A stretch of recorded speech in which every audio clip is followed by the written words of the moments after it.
You're watching Fox 17 News This Morning, your Code Red station.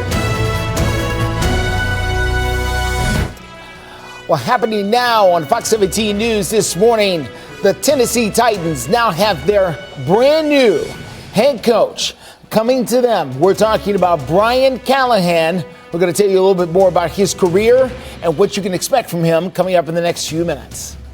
In a few minutes, hear how advocates are trying to get the word out to help students in Middle Tennessee. And we're going to feel about 80 degrees warmer than we did a week ago as we go into your Wednesday. However, we're settling into days upon days worth of rain and potential flooding coming up in your forecast. All right, thank you so much, Greg, and thank you for joining us here on Fox 17 News This Morning. I am Justin McFarland, just after 4 a.m. here on your Tuesday morning. We are going to begin with some breaking news that we are following this morning as Metro Police say they believe the person who shot and killed a truck driver at the Love's Travel Stop earlier in the month is now going to be facing some additional types of situations here. Police say that it was David White who was found dead in his rig on January the 8th. They now say the suspect in his murder was driving this black Dodge Ram with chrome handles. If you have any information about this, you're asked to contact the Metro Police Department 742-7463. Well, the snow has now stopped falling in the state of Tennessee a few days ago, but the death toll from last week's storm is still growing. State leaders now say that 34 people have been killed as a result of the bad weather. More than a dozen counties recorded deaths of some type, with most of them coming at the edges of the state. Memphis and Shelby County reported 11 deaths. On the other end of the state, Knox County, where Knoxville is located, had 7 deaths of their own. Other news this morning, the Tennessee Titans are announcing the brand new head coach hire that they made. This is almost two weeks after they fired Mike Vrabel, and they're picking Brian Callahan to be their brand new head coach. He was the Bengals offensive coordinator who will now take charge of the two-tone blue. Now, Callahan was the very first candidate that the Titans interviewed. He was a hot topic for at least 3 other teams in the league. Callahan spent the last 5 seasons with the Cincinnati Bengals, including in 2021 when they advanced all the way to the Super Bowl. Then in 2022, the Bengals made a trip to the AFC Championship game for the second year in a row. Callahan is also the son of Bill Callahan, who was a former head coach for the Oakland Raiders and the University of Nebraska. Good morning. Taking a look. You're waking up this morning in the 40s. Not a bad place to be, but we're watching what's happening on the left side of your screen. We have some rain that is moving into the area, and we're going to get days worth of rain today, tomorrow, going to your Thursday, Friday, and even into the weekend.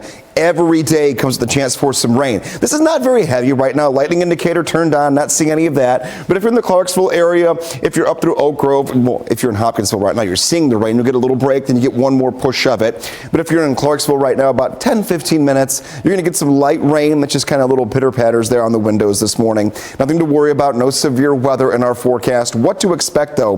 The rain will help to continue melting the snow and the ice, which could give us a flooding potential here because the actual amount of rain will be some 3 to 5 inches worth of rainfall. Then you start melting snow with that rain that is coming down, and we're just kind of amplifying how much rain we're going to have when it comes to liquid water, trying to find places to go. Check your sewers, watch out. Not code red weather by any means, just know what's happening here. Heavy rain this week, today through Thursday especially, and a few of those pockets will be overnight. So coming up in the next check of your forecast, we'll look at future track, how much we'll see, and who has the best chance of seeing the higher rainfall totals.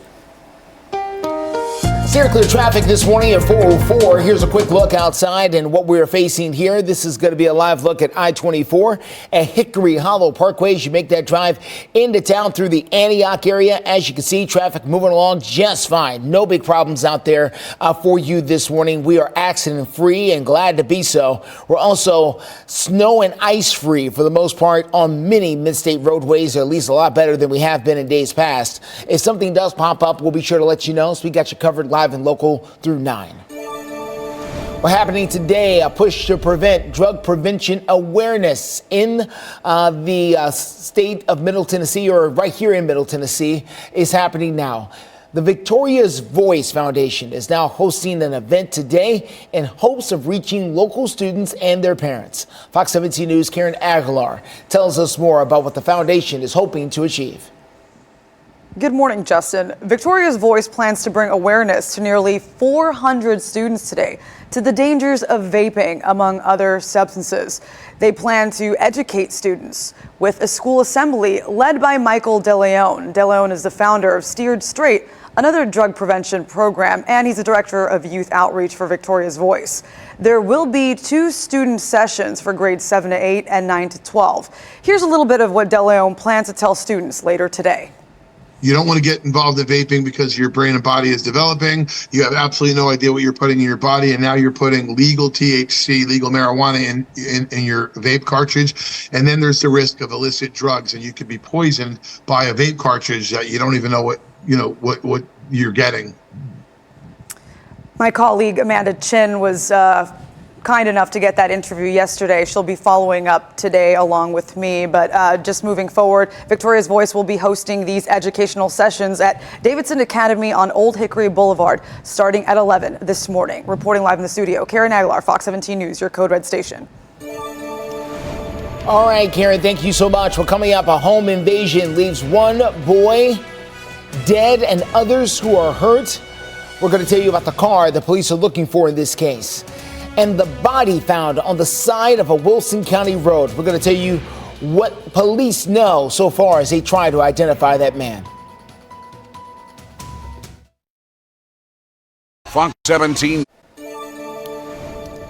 4:09 is the time this morning. In Operation Crime and Justice, the Goodlettsville Police Department needs your help finding a car. This is after a home invasion that left a boy dead and several others who were hurt. Now, detectives say that 2 masked gunmen used the vehicle as a getaway car. This one right here.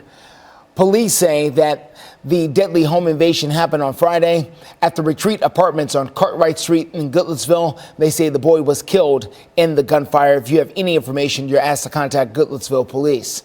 In the meantime, Wilson County deputies are now investigating after a man's body was found on the side of the road. This happened Sunday morning. Now, the Wilson County Sheriff's Office says it happened on Bill France Boulevard, very close to Highway 231. Police say that they found the dead Hispanic man down in the snow. His death is currently being investigated. Let's take a live look this morning across the city of Nashville. That's Lower Broadway right there, where the Nashville Predators unfortunately came up losers last night. They lost to the Florida Panthers, but there's still plenty more to come. The band Tool is in town tonight, and then the Jurassic World Live Tour will be there this weekend. So plenty going on there at Bridgestone Arena. Let's get over to Greg right now, standing by. Look at your improving. Well, depends on your definition of improvement, I guess. Very true. Everything is kind of in the semantics of all of it. Do you want warmer weather? You got it. Do you want rain? If you say no, well then I'm sorry, it's a thumbs down. We're not going to have any additional snowfall though. We're going to melt what is left of our ice and our snow that is still on the ground. That's all good news. Problem is, we've got a weather maker moving in here that's going to give us a good 3 to 5 inches worth of rain in the next 4 days. It's a lot of rain when we've had a drought for so long, and we're still melting the snow and the ice. So areas of isolated flooding cannot be ruled out going into the next 4 to 5 days leading into the upcoming weekend. We're going to work you through it. It's not code red weather. The rain comes down periodically, day by day. We're not going to get a deluge of rain where it all happens at once, but here's how we're looking here on Future Track. You can see going into the upcoming few hours here, rain going to move in from the west to the east. It'll die down for the afternoon. The best chance for rain is going to be tonight into tomorrow, and then we'll work into one more band of it that tracks, and this is 3 a.m. overnight going into your upcoming Thursday. Steer clear traffic out there for you this morning. Let's get over to the latest happening near the airport. No, I'm sorry. This is going to be Hickory Hollow Parkway, close to I-24. There's the airport. That's I-40 at Donaldson Pike.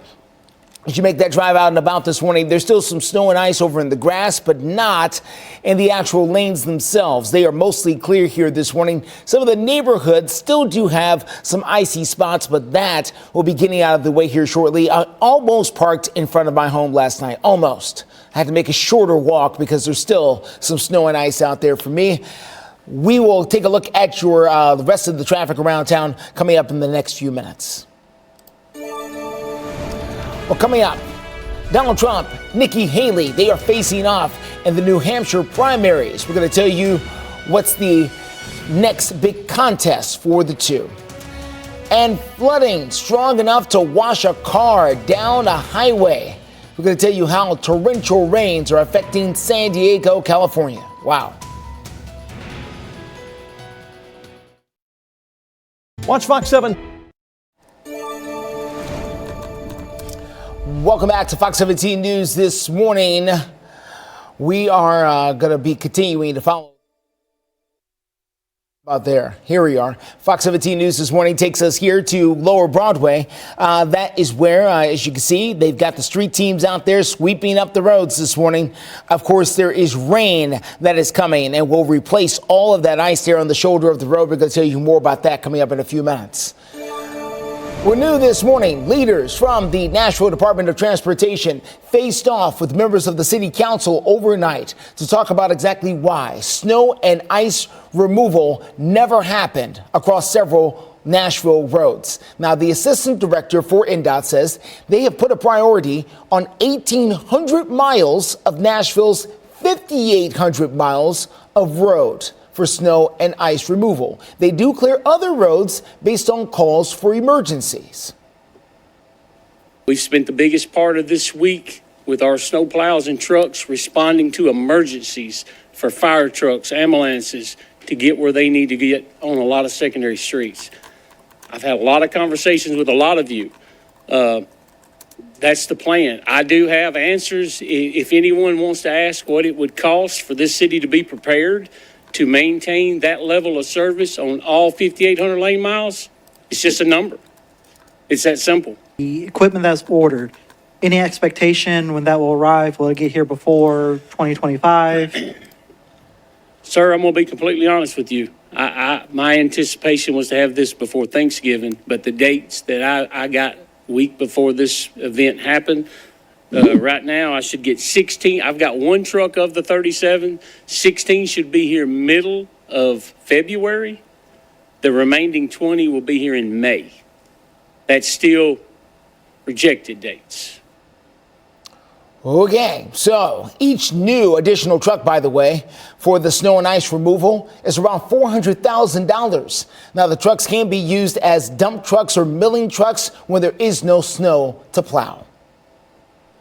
Let's move on to New Hampshire. That's where voters in the New Hampshire primary now have less than a day to decide exactly who they want to cast their ballot for in the state's primary election. The former president of the United States, Donald Trump, is leading in the polls, but Nikki Haley is gaining lots of momentum and proving to be a tough competitor, according to most. Fox News' Rebecca Castro has the very latest from Bedford, New Hampshire. The race between former President Donald Trump and Nikki Haley comes to a head in New Hampshire, where Trump is eyeing his second victory, while Haley is hoping for an upset. There's not a moment to waste for Nikki Haley. The former UN ambassador made a number of last-minute stops before voting begins in the New Hampshire primary. We should want to win the majority of Americans. But the only way we're going to do that is if we elect a new generational conservative leader. Donald Trump, who's expected to pull off the win, held his final rally with three of his former rivals. She's very easy to beat, and you see that with the polls that just came out tonight. I believe she's not electable. For New Hampshire Democrats, their primary is a little confusing. The DNC made South Carolina its first official contest, making Tuesday's results somewhat meaningless. President Biden's name won't even be on the ballot, and he didn't campaign in the state. Well, I'm kind of angry about it. And some people have said, why should we write his name in when he won't even give us the time of day? While Biden has his sights set on South Carolina, the state's former governor Nikki Haley believes most voters are ready for a change. And then are we really going to say that we're okay with having our options be two 80-year-olds that run for president? We need somebody with 8 years. Voter turnout for the New Hampshire primary is expected to quadruple what we saw last week in Iowa, but the vast majority of those will be voting in the Republican race. In Bedford, New Hampshire, Rebecca Castor, Fox News.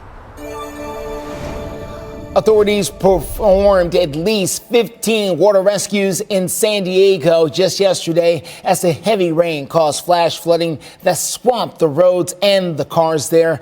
The fire department says no one was killed, although they may be without a place to stay. As you can watch some of the video here, the National Weather Service had predicted that the San Diego River would crest.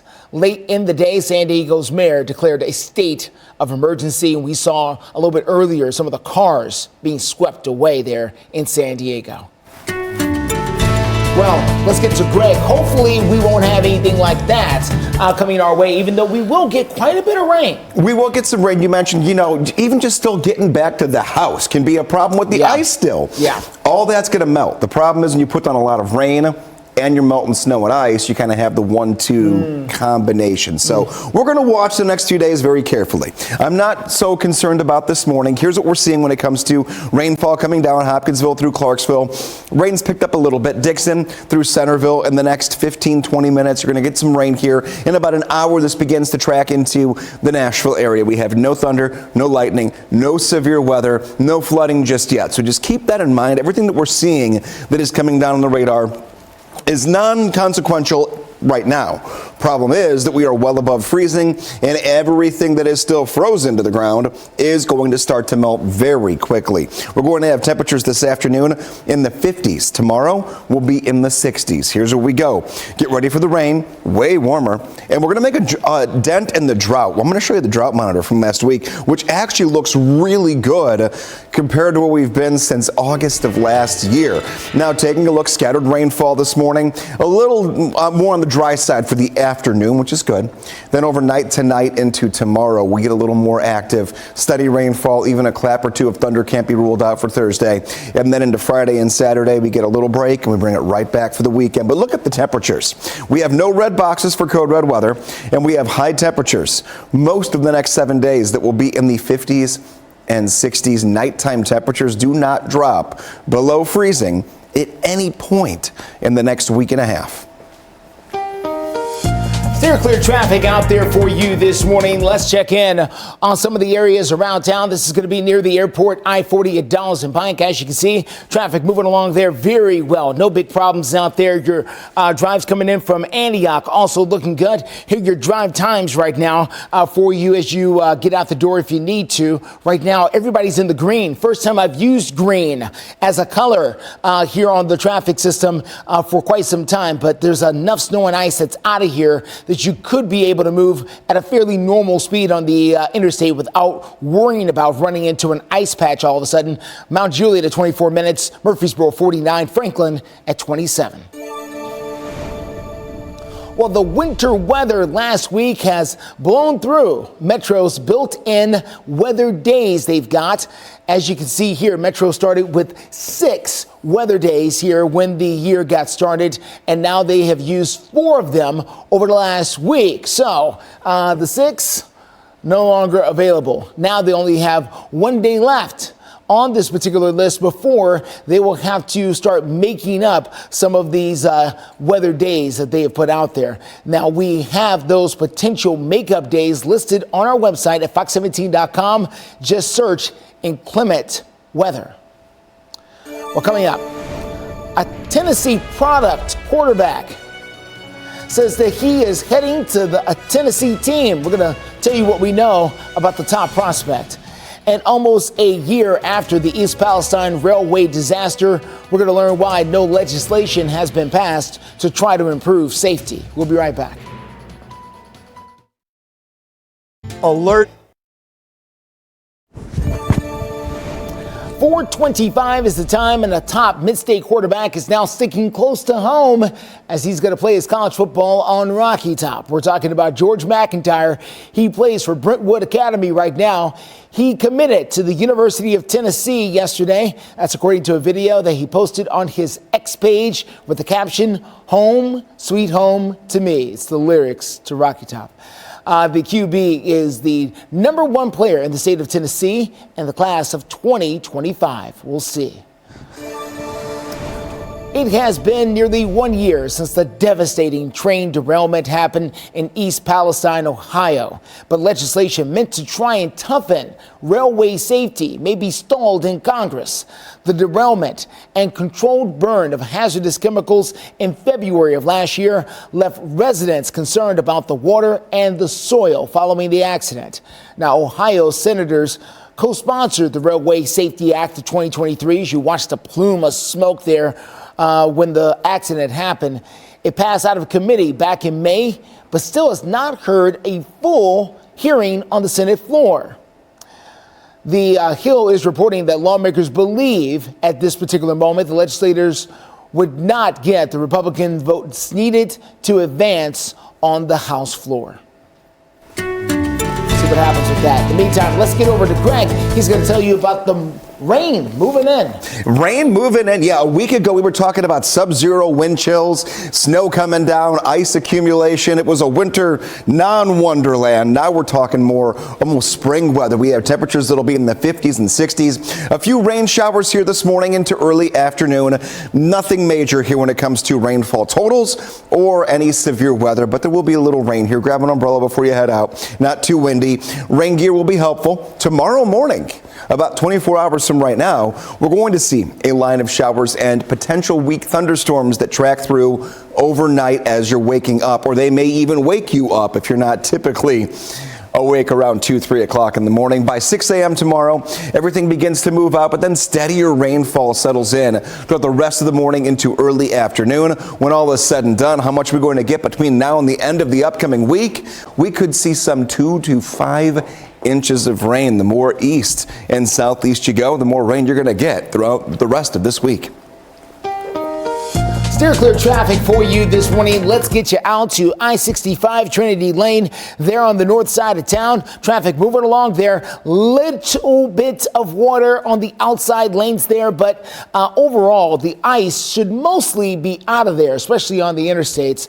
Some of the side streets may still have a couple of patches of ice here and there, but overall we should be much better out there on the roads. Well, coming up, calls for Tennessee's education commissioner to step down. We're going to tell you why some lawmakers say she's not qualified. Karen? A speaker expects to talk to students today on the dangers of vaping and other drug-related substance abuse. I'll have more details coming up in a few minutes. My name is... You're watching Fox 17 News This Morning, your Code Red station. Happening now on Fox 17 News this morning, we're taking a closer look at some of the road conditions and whether or not any progress has been made as the warmer weather starts to move in. Right, Greg? And that warmer weather going to melt everything that is out there in the matter of 2 or 3 days. We're also putting down 4 to 5 inches of rain. What that could mean for flooding in your neighborhood coming up in your forecast.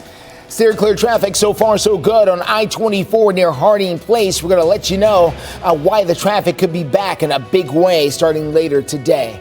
Thank you so much for joining us here on Fox 17 News this morning, just after 4:30 here on your Tuesday morning. And I'm Justin McFarland. We're going to begin this morning with crisis in the classroom as state Democrats are now calling for Tennessee's education commissioner, Lizette Reynolds, to step down. They say that she is not legally qualified to hold the position and has no background in education administration. House and Senate Democrats say that Governor Lee needs to simply hire someone else. But Republicans who do control the House, Senate, and the governor's office say they are standing by the commissioner right now. They say she does have the credentials and is currently taking classes in educational administration at the University of Tennessee, Martin. Well, Crisis in the Classroom is committed to exposing problems and finding solutions for issues in our schools. If you have a story you think we should know about, we invite you to send us an email. You can reach us at news@fox17.com, or you can call our tip line with that number right there on your screen, 615-266-4149. The Green Hills man accused of killing his own wife on New Year's Day, Joseph Glenn, is expected to appear in court this morning.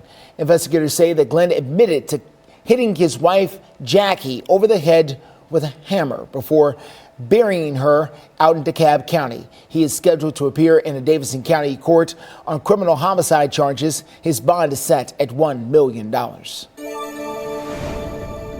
Well, we are checking on the status of some of our streets right here in the Mid-State, and that includes over in East Nashville. That is where ice has covered a lot of the roads, even as recently as just yesterday. Fox 17 News photojournalist David McClure is giving us this live look right now. You can take a look at what he is seeing. A car just hanging on for dear life as it's skidded off the road there. This is in an area where it has plenty of hills right now. This is over in East Nashville. A SUV got stuck on a snowy hill a little bit earlier. That's what we are seeing there. Still plenty of snow and ice on the ground out there. So please watch out for that as you get out and about. NDOT says they were trying to get to as many roads as possible, but they have to set a priority for which roads they want to get to. They could increase the amount of roads they want to get to, but that's going to take more funding. We'll continue to watch the roads out there for you, but right now it is the neighborhoods that are the biggest problem, but not for long. Greg Bobus is here with more on that. Not for long by any means. The thing that happened was we got all this that happened, and then that deep freeze for a good 5 or 6 days. We didn't go above 32 degrees. Everything just turned to a complete sheet of ice, and it takes a little while to melt. But taking a look, we have no frozen precipitation coming down right now. A few areas of some light rain showers have settled in to our westernmost counties, Hopkinsville down through Clarksville. One of the areas that we're watching, lightning indicator turned on. No lightning, no thunder, no severe weather, light rainfall. Now we're above freezing, so this will begin to gradually melt what we have left of our snowpack and our ice accumulations that have come about over the course of the last week. Charlotte and Dickson in the next half hour are going to be seeing some rain moving in. Same with Kingston Springs. This is very, very light rainfall, but it will pick up going into tonight and then especially tomorrow and Thursday. We could have some 3 to 5 inches of rain that are possible, which could lead to some flooding. When you're melting ice and you're melting a lot of snow that is out there, and you're also adding 3 to 5 inches worth of rain, it's got to go somewhere. And we've been in a drought, so our ground right now has been super cold. It has been frozen, and it's going to be very hard to see a lot of that rain sink into the ground until it actually does thaw out. So we'll watch this very carefully for the rest of this week. No single digits there on that 7 day, so we like that. Here's a look at your steer clear traffic. Greg was talking about the rain. Here it is up in Hopkinsville, Kentucky, just off of I-24. You can see some of the rain hitting the pavement there. As Greg mentioned, light rain, so it's not like it's a total washout, but it is still something you want to use your windshield wipers for and keep those lights on as the rain does move in for you this morning. And of course, some of this rain is going to hit the Metro Nashville area here before long as well, but no accidents out there on your interstate as of yet. Today is a big return to school day for a lot of people, so we could see that that traffic pick up here coming up a little bit later. A nonprofit organization called Victoria's Voice is trying to get ahead of the curve by speaking to students from the schools in Middle Tennessee about the dangers of drug and substance abuse. Fox 17 News' Karen Aguilar is here to tell us more about their mission. Justin, Victoria's Voice will be hosting a school assembly at Davidson Academy today. The focus? Vaping. Michael DeLeon, advocate with Victoria's Voice and founder of Steered Straight, says there are many dangers of vaping, including it becoming addictive, potentially putting a potent THC into the vape, which he says could cause hallucinations. And for kids trying to get vapes off the black market, he says those vapes could contain fentanyl. Take a listen. And so now we're seeing a huge escalation of fentanyl, meth, heroin in vaping cartridges. But fentanyl is exploding in vape cartridges all across the country. So I go over all of this with the kids in the school. You don't want to get involved in vaping because your brain and body is developing. You have absolutely no idea what you're putting in your body. He'll be speaking further about this today. As I mentioned, there will be 2 educational sessions, one starting at 11 in the morning and the other at 2 in the afternoon. It'll be for grades 7 through 8 and 9 through 12. Reporting live in the studio, Karen Aguilar, Fox 17 News, your Code Red station. All right, Karen, thank you so much. You can get more big stories just like this delivered right to your inbox every morning by signing up for our daily newsletter. You can do so on our homepage at fox17.com. Well, coming up, a Georgia 18-year-old has now been charged in the death of a child. We'll have more on that story coming up in the next few minutes. And flu levels are spiking across the state of Tennessee. We're going to tell you exactly how we stack up to the rest of the country. We'll be right back. The competition is on. 4:39 is the time. Live look this morning from the harbor there in Baltimore. I have been there myself. Pretty cool place if you like seafood. They've got a lot of it there. This is also the home. You can see the purple traces there throughout the city. They're very proud of their Baltimore Ravens there. They're going to do something they have never done before. They're going to host an AFC championship game coming up there this weekend between the Ravens and the Kansas City Chiefs, with the winner moving on to the Super Bowl. So a lot of excitement there in Maryland. Maybe one day Nashville. We're working on it. A South Georgia pageant queen is accused of killing an 18-month-old little boy. The Georgia Bureau of Investigation has charged 18-year-old Trinity Pogue with the murder along with other charges. Authorities say that the child suffered fatal injuries in a dorm room at Georgia Southwestern State University. Now, she also faces aggravated battery and cruelty to children charges. The college freshman is the reigning Miss Donaldsonville and last year competed in the National Peanut Festival pageant. Pogue is currently being held without bond, 18 years old. A Fox 17 News health alert to tell you about, as records are now showing Tennessee has some of the highest levels of flu activity in the country right now. The numbers come to us from the United States Center for Disease Control. Tennessee is very high in the category. The state says that it has the population there in the purple category. It's one of the few states that is. As a matter of fact, it looks like it's the only state that there is. The volunteer state has already seen 2 pediatric flu deaths that has happened this season. Experts now say that it is time for you to get your flu shot if you haven't done so already. And if you are sick, please stay home to stop the spread. Talk to Grant to look at your forecast. Yes, sir. Time right now is 4:41. Taking a look at a forecast that is completely different than last week. Last week it was snow, it was ice, it was sub-zero wind chills. Now we're talking about 50s and 60s for highs, but also some rain that comes with it. And a few showers already out there in our westernmost counties. This is by no means a lot of rain that's coming down now. The best chance for heavier rain is going to be tonight into tomorrow and then leading into your Thursday. Our 24-hour temperature change has us 26 degrees warmer than the exact same time yesterday morning. Where does that put us? For the up and out the door temperature, we're at 44 right now in Nashville, 45 in Tullahoma, and 48 degrees. Your current temperature in McMinnville. We're going to be in the 50s later on today. Really nice looking day. A lot of the ice and snow that is still out there from last week begins to gradually melt away in the course of the next 48 to 72 hours. Taking a look, future track, there will be a few more showers that do track through for the morning hours into early afternoon. We'll get a break for the end of the day, and then a line's going to move through overnight tonight into tomorrow morning. We're going to get it in waves here. Coming up in the next 3 to 4 days, we'll keep unpacking the timing of all this and also look at how much rainfall we'll get by the end of it. Coming up in a few minutes, Justin. Steer clear traffic out there for you this morning. Quick look here in Hopkinsville, I-24 there in Hopkinsville, Kentucky. As you can see, the rain has already started there in that particular area. So heads up as it makes its way closer to the midstate. In the meantime, here in West Nashville, we are bone dry on I-40 near 46th Avenue over in West Nashville near the Nations. We will continue to watch things out there for you, but right now we're doing pretty well. Well, coming up, have you ever applied to a job and found out they never hired anyone for the position? They're called ghost jobs.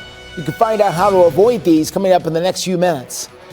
And an ice chunk on Lake Erie left people drifting off into the open water. Wow. We're going to tell you how the people got stuck out there in the ice and what it took to get them out. Team coverage on local issues. 4:45 is the time on this Tuesday morning, and many job seekers are falling victim to something called ghost jobs, or jobs that simply don't exist. Fox 17 News' Janae Bowens tells us exactly how widespread this is and what you can do to try to avoid it. Reggie Thomas spends hours trying to get a job. It's disheartening. Some of the hundreds of applications he has put in went nowhere. The job either wasn't real or the job was already offered to somebody else and I wasn't notified. Reggie is a victim of ghost jobs, and he's not alone. According to Clarified Capital, 50% of managers keep job postings open because they're, quote, always open to new people. It was a job. We decided not to fill it, never took it down. Or we did fill it, but we never took it down. Or we're gathering potential applicants for future needs. Julie Balke is an HR professional and founder and chief career strategist with the Balke Group. She says because of the pace of hiring and changes in the job market over the last several years, employers haven't focused on closing the loop with potential employees. That's damaging to the employer's reputation. It's damaging to the job seekers' mental and emotional wellness and their belief in themselves. Balke says job seekers must now act like detectives to make sure they aren't wasting their time. Let's say you see it on Indeed. Go verify it. Look for it other places. Go to the company's website. Is it on there? Go to LinkedIn. Is it on there? The hardest part is just trying to get the job, where it should be work, doing the work, getting, accustomed to the work. Yes, that should be the job. According to the latest government data, there are nearly 9 million job openings available here in the U.S. Now, if you're looking for a job, make sure to take a few extra steps to make sure you're applying for a real one, and be sure to use your connections. In Washington, Janae Bowens.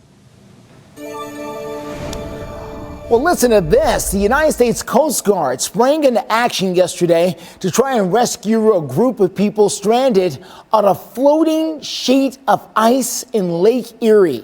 This happened just off the shores of northwest Ohio. 20 people were initially stuck on the ice that just broke off and went afloat there, but 7 managed to fix their airboat and get back to land safely. The United States Coast Guard and local responders used a helicopter and other all-terrain vehicles along with 3 airboats to bring everyone else back to shore. Thankfully, no one was hurt, and also no word on what they were doing out there to begin with. That's what I'm wondering. Ice fishing, maybe? I'm not sure. Take a look at this.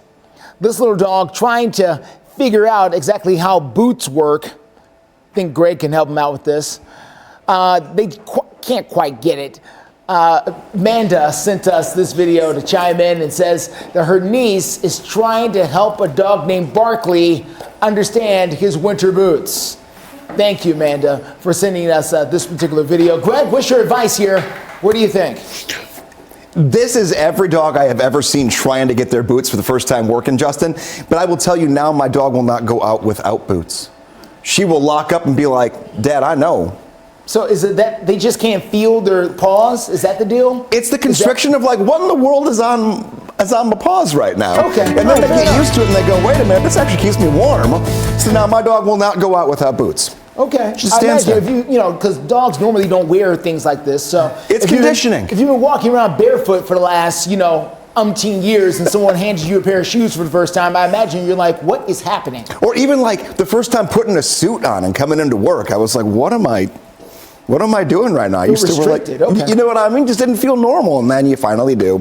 As far as normal, we're getting back to normal. Thank goodness. Last week was not good. We had all the cold, we had the snow, the ice that we're still seeing all the effects of. Now we're bringing in warm air very, very quickly. A lot of winter alerts off to our north. They can keep it. They're going to get it. We are not. We have a few light rain showers that have started in our westernmost counties. We have areas like Clarksville, Hopkinsville, Dickson right now working into a little bit of rain, just beginning to move into the area, and this will continue to track more and more toward the east over the course of the next couple of hours. We'll keep our eyes on it for you, let you know where the rain's at, what it could mean to slow you down if it does in any way this morning. But taking a look at rainfall totals for the end of this week, between today and the end of Friday, we could add 2 to 5 inches of rain. Because we didn't get enough happening last week. Why not? Let's go for it. We've been talking about it for 6 months that we're in a drought. We need rain. We need rain. Well, here we go. We're going to get it. We're going to melt all the snow we have out there. And areas like Murfreesboro, Columbia, Lewisburg, Tullahoma, all the way up to the plateau, you could end up with 5 inches of rain. When can you get outside? Do you have cabin fever? I do a little bit. I mean, I love where I live. I love the people I live with, but sometimes you just want to get out, get some fresh air, and just have a few minutes to just experience outside. Well, the only time is going to be really beneficial this afternoon into this evening. Rain moves in overnight tonight. It's going to be with us tomorrow morning, afternoon, Thursday morning, Thursday afternoon. Warm, definitely going to be warm in the 50s and 60s, but just know the only real good chunk of time you've got to be outside when it's not going to be raining is going to be a little bit later in the day today. Steer clear traffic for you this morning. Let's get to Clarksville. This is going to be Peacher's Mill there in Clarksville. You can see the rain there is already falling there across the city. And it's not causing big issues, not causing flash flooding, nothing like that. Just typical rain that's happening out there. You can't get around just knowing that you're going to see some splish splash out there. And far less ice, thankfully, thanks to that rain arriving. We're going to check into some other areas of town, let you know when the drip drops could reach right here to Middle Tennessee. Coming up here in the next few minutes. It's already there in Clarksville. What I mean is when it could reach here to Metro Nashville. That's what Greg is keeping track of right now. In health news, we have some brand new evidence that shows long COVID could be caused by an immune system response. Now, researchers have identified a change in blood proteins in people with long COVID that could explain exactly why some suffer from constant symptoms like fatigue and pain. The study, published in the journal Science, followed 113 COVID patients and 39 healthy patients for 1 full year after being infected. After 6 months, 40 patients had developed characteristics of long COVID. The study revealed a part of the body's immune system stayed active long after it should have returned to normal. Health experts say the findings could lead to a treatment for several of the long COVID patients. Well, coming up, man's best friend came through in Philadelphia, saving their owner from a gas leak. We're going to tell you how in the next few minutes. Plus, New York City is dealing with a medical debt issue in a very unique way. We're going to tell you about the charity that is working to lift the burden. Is Fox 17 this 4:55 is the time. Live look there across Lower Broadway. As you can see, things are fairly busy. People are out working. You can see a couple of work crews out there trying to keep the streets clean. Beer delivery trucks should be rolling in a little bit later. We're going to tell you about the forecast and why they want to work while it's dry. They need to hurry because the rain is coming. Well, one dog in Philadelphia is being rewarded for preventing what could have been a very explosive and deadly situation. Meet Kobe right there, the husky. Last month, his owner noticed that he was digging in a hole in the yard, which he's never done before this particular thing has happened. Then a week later, he started digging in that same place. Now, his owner checked it out, and it was a gas detection device, and realized he was smelling a low pressure gas leak. He called the gas company and got it fixed. Then they shared the story on social media. Who's a good dog? That's a good dog, that's for sure. Good things coming from Kobe up there in Philadelphia. Yeah, a couple extra treats coming Kobe's way, I have a feeling here. Hey. I mean, that's just that kind of thing there, literally just the dog's intuition. You may have never even known. Taking a look here, Doppler radar. We've got Hopkinsville through Clarksville, light rainfall coming down, lightning indicator turned on, none of that happening for us here. And this is a slow mover. It's just moved into the Clarksville area, and it is light but steady rainfall. Dickson and Charlotte, moving out toward Kingston Springs in the next half hour. This rain will continue to move in. It's not going to last more than an hour once it does get to your doorstep. And we'll keep watching this get closer and closer to Nashville, but it may take a good 2 hours before it really does settle into the metro itself. Light green is indicating light rainfall. When it comes to the big picture, we are going to kind of luck out here compared to last week, especially taking a look at our radar situation across the entire country. Yep, if you go more toward the north and toward the east, they're dealing with snow. They've got freezing rain. For us, we are just too warm. However, watching to our west, we do have this band pushing through Memphis right now, moving its way up toward Evansville, Indiana. This is going to continue to move to the right, and it will give us a few hours later on this morning of some more moderate and steady rainfall before we dry out later on this afternoon. Steer clear traffic for you this morning. Let's get you out to Eagles Way. That's out there in Hopkinsville. That's where we are continuing to watch that rainfall that Greg was just talking about that will slowly make its way towards Metro Nashville. We're mainly seeing it right now in places like Oak Grove, Kentucky, Cadiz, Kentucky, over into Clarksville as well. But we are not seeing any major accidents out there, at least not right now. It is dry here in Nashville, but it will get wet as you make your way to the north and west of town. Well, listen to this. New York City is wiping out more than $2 billion in medical debt for around 500,000 people there in the city. So listen to this, everyone, as we roll on here to the experts talk about this just a little. And would be the largest municipal initiative of its kind in the country. That is the New York City Mayor Eric Adams talking there. The city is doing this through a not-for-profit called RIP Medical Debt that buys medical debt in bulk from hospitals and debt collectors for pennies on the dollar. The New York City mayor says they will spend around $18 million over the next 3 years to do this. The not-for-profit buys debt from low-income individuals and families. Officials say there will not be an application process.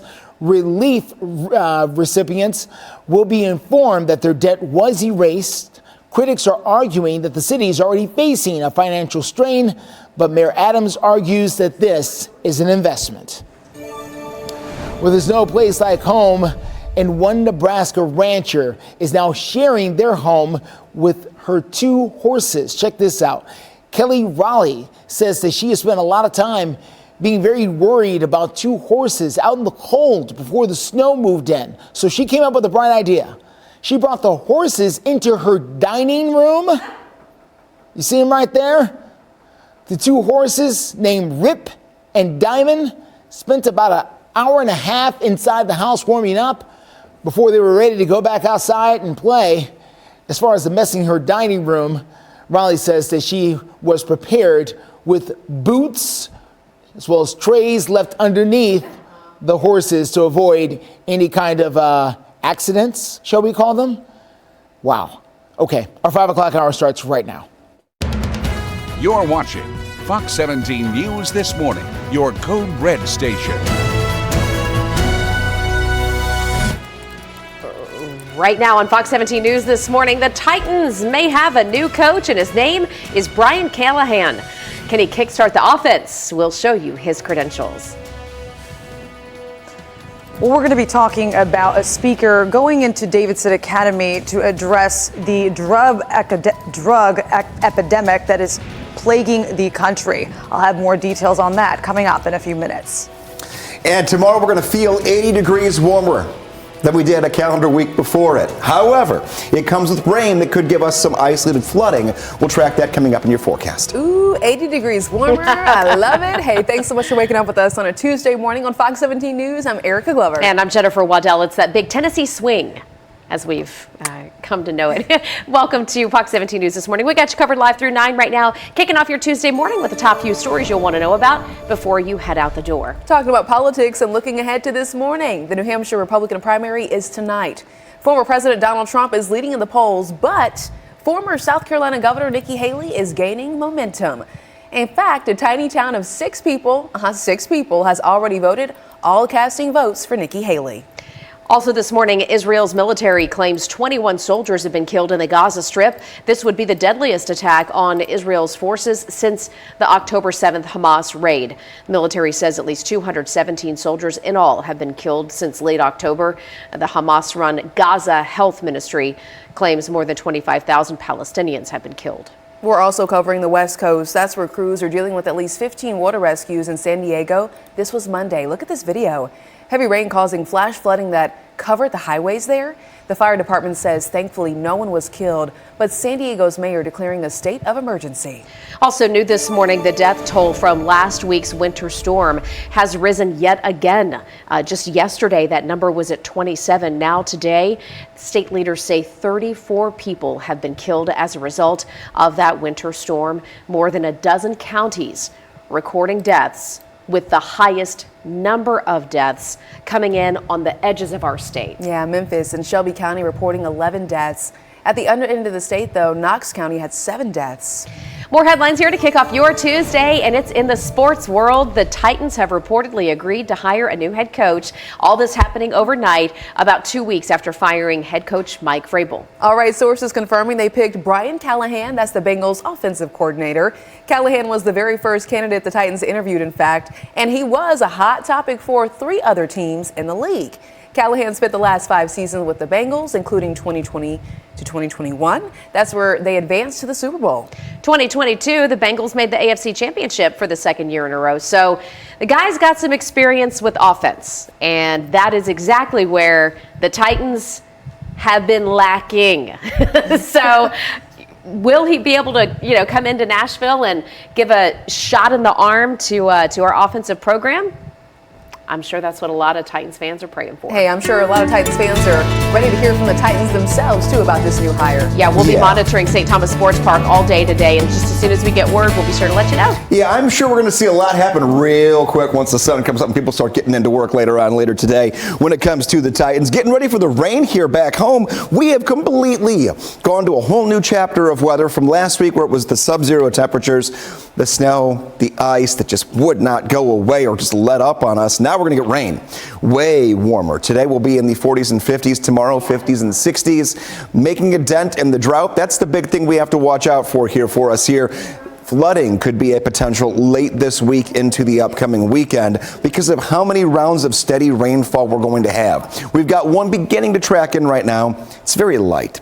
Overnight tonight into tomorrow and especially Thursday, that's when the bulk of our rain comes down. That is the next weather maker. We've gone from cold to snow, to cold, to ice, to now rain. It's been a very active 9-10 days here across Middle Tennessee, but look at how much warmer we are than yesterday morning. 26 degrees warmer than the same time yesterday morning.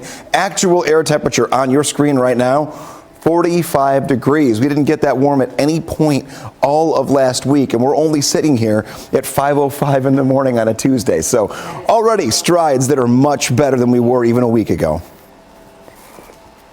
Greg, thank you very much. 5:05 right now. Going to give you a live look at that rain that's already starting to push in the outer limits of our viewing area. We're talking north and west of Nashville. This is a live look from Hopkinsville right now, and you can see the rain is coming down. The roads are soaked. The camera lens has got the rain all over it. So just know that this is what Greg is tracking through the course of the morning, certainly having an impact to your morning commute. So take it easy out there and give yourself some extra time if you need to get where you're going on time. We'll check in again in just a few minutes. Right now, though, here on Fox 17 News, happening today, a nationwide program is coming to Nashville. They're working to stay ahead of the curve when it comes to protecting our students. This is the Victoria's Voice Foundation. They're aiming to keep students from getting addicted to drugs. Fox 17 News reporter Karen Aguilar joining us live here in studio to tell us more about their message that's coming to Davidson Academy. Good morning, Karen. Good morning, Jen and Erica. Michael DeLeon, he's an advocate with Victoria's Voice and founder of Steered Straight, another drug prevention program, tells Fox 17 News that they don't want a family to wake up with the pain of losing their child to a drug overdose. To try to prevent that, DeLeon plans to speak to nearly 400 students today on his own personal battle with drugs, the dangers of substances like marijuana, prescription pills, fentanyl, and even vaping, the focus of today's assembly. DeLeon says there was an increase of black market vapes being laced with fentanyl and heroin. Hear a little bit of what he plans to tell the students later on today. You don't want to get involved in vaping because your brain and body is developing. You have absolutely no idea what you're putting in your body, and now you're putting legal THC, legal marijuana in your vape cartridge. And then there's the risk of illicit drugs, and you could be poisoned by a vape cartridge that you don't even know what you're getting. Victoria's Voice will be hosting this educational session at Davidson Academy on Old Hickory Boulevard starting at 11 this morning, and there's another session at 2 in the afternoon. Reporting live in the studio, Karen Aguilar, Fox 17 News, your Code Red station. Karen, thank you. After the break, a home invasion leaves a young boy dead and others injured. Sad story here. We're going to share the car that police are looking for in this particular case.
This Fox 17 this morning. We can see a car that is stranded, stuck off the edge of the road. What catches my attention here is the amount of snow that is still on this road. Right, even though we had, temperatures around 40 yesterday, lots of sunshine. That, I think, just speaks to how thick and how packed in some of this ice and snow is. And to your point, Jen, I was reading some folks who were commenting on our social media pages saying that they have reported certain streets in East Nashville and they're just not getting the response that they were hoping for. Well, we're going to hear a response from Metro Nashville with regards to these cleanup efforts coming up throughout the course of the morning. So hopefully getting some answers for all of you. Right now, though, we are going to check in with our Code Red meteorologist, Greg Bovis, because the temperatures, you said, how much warmer today?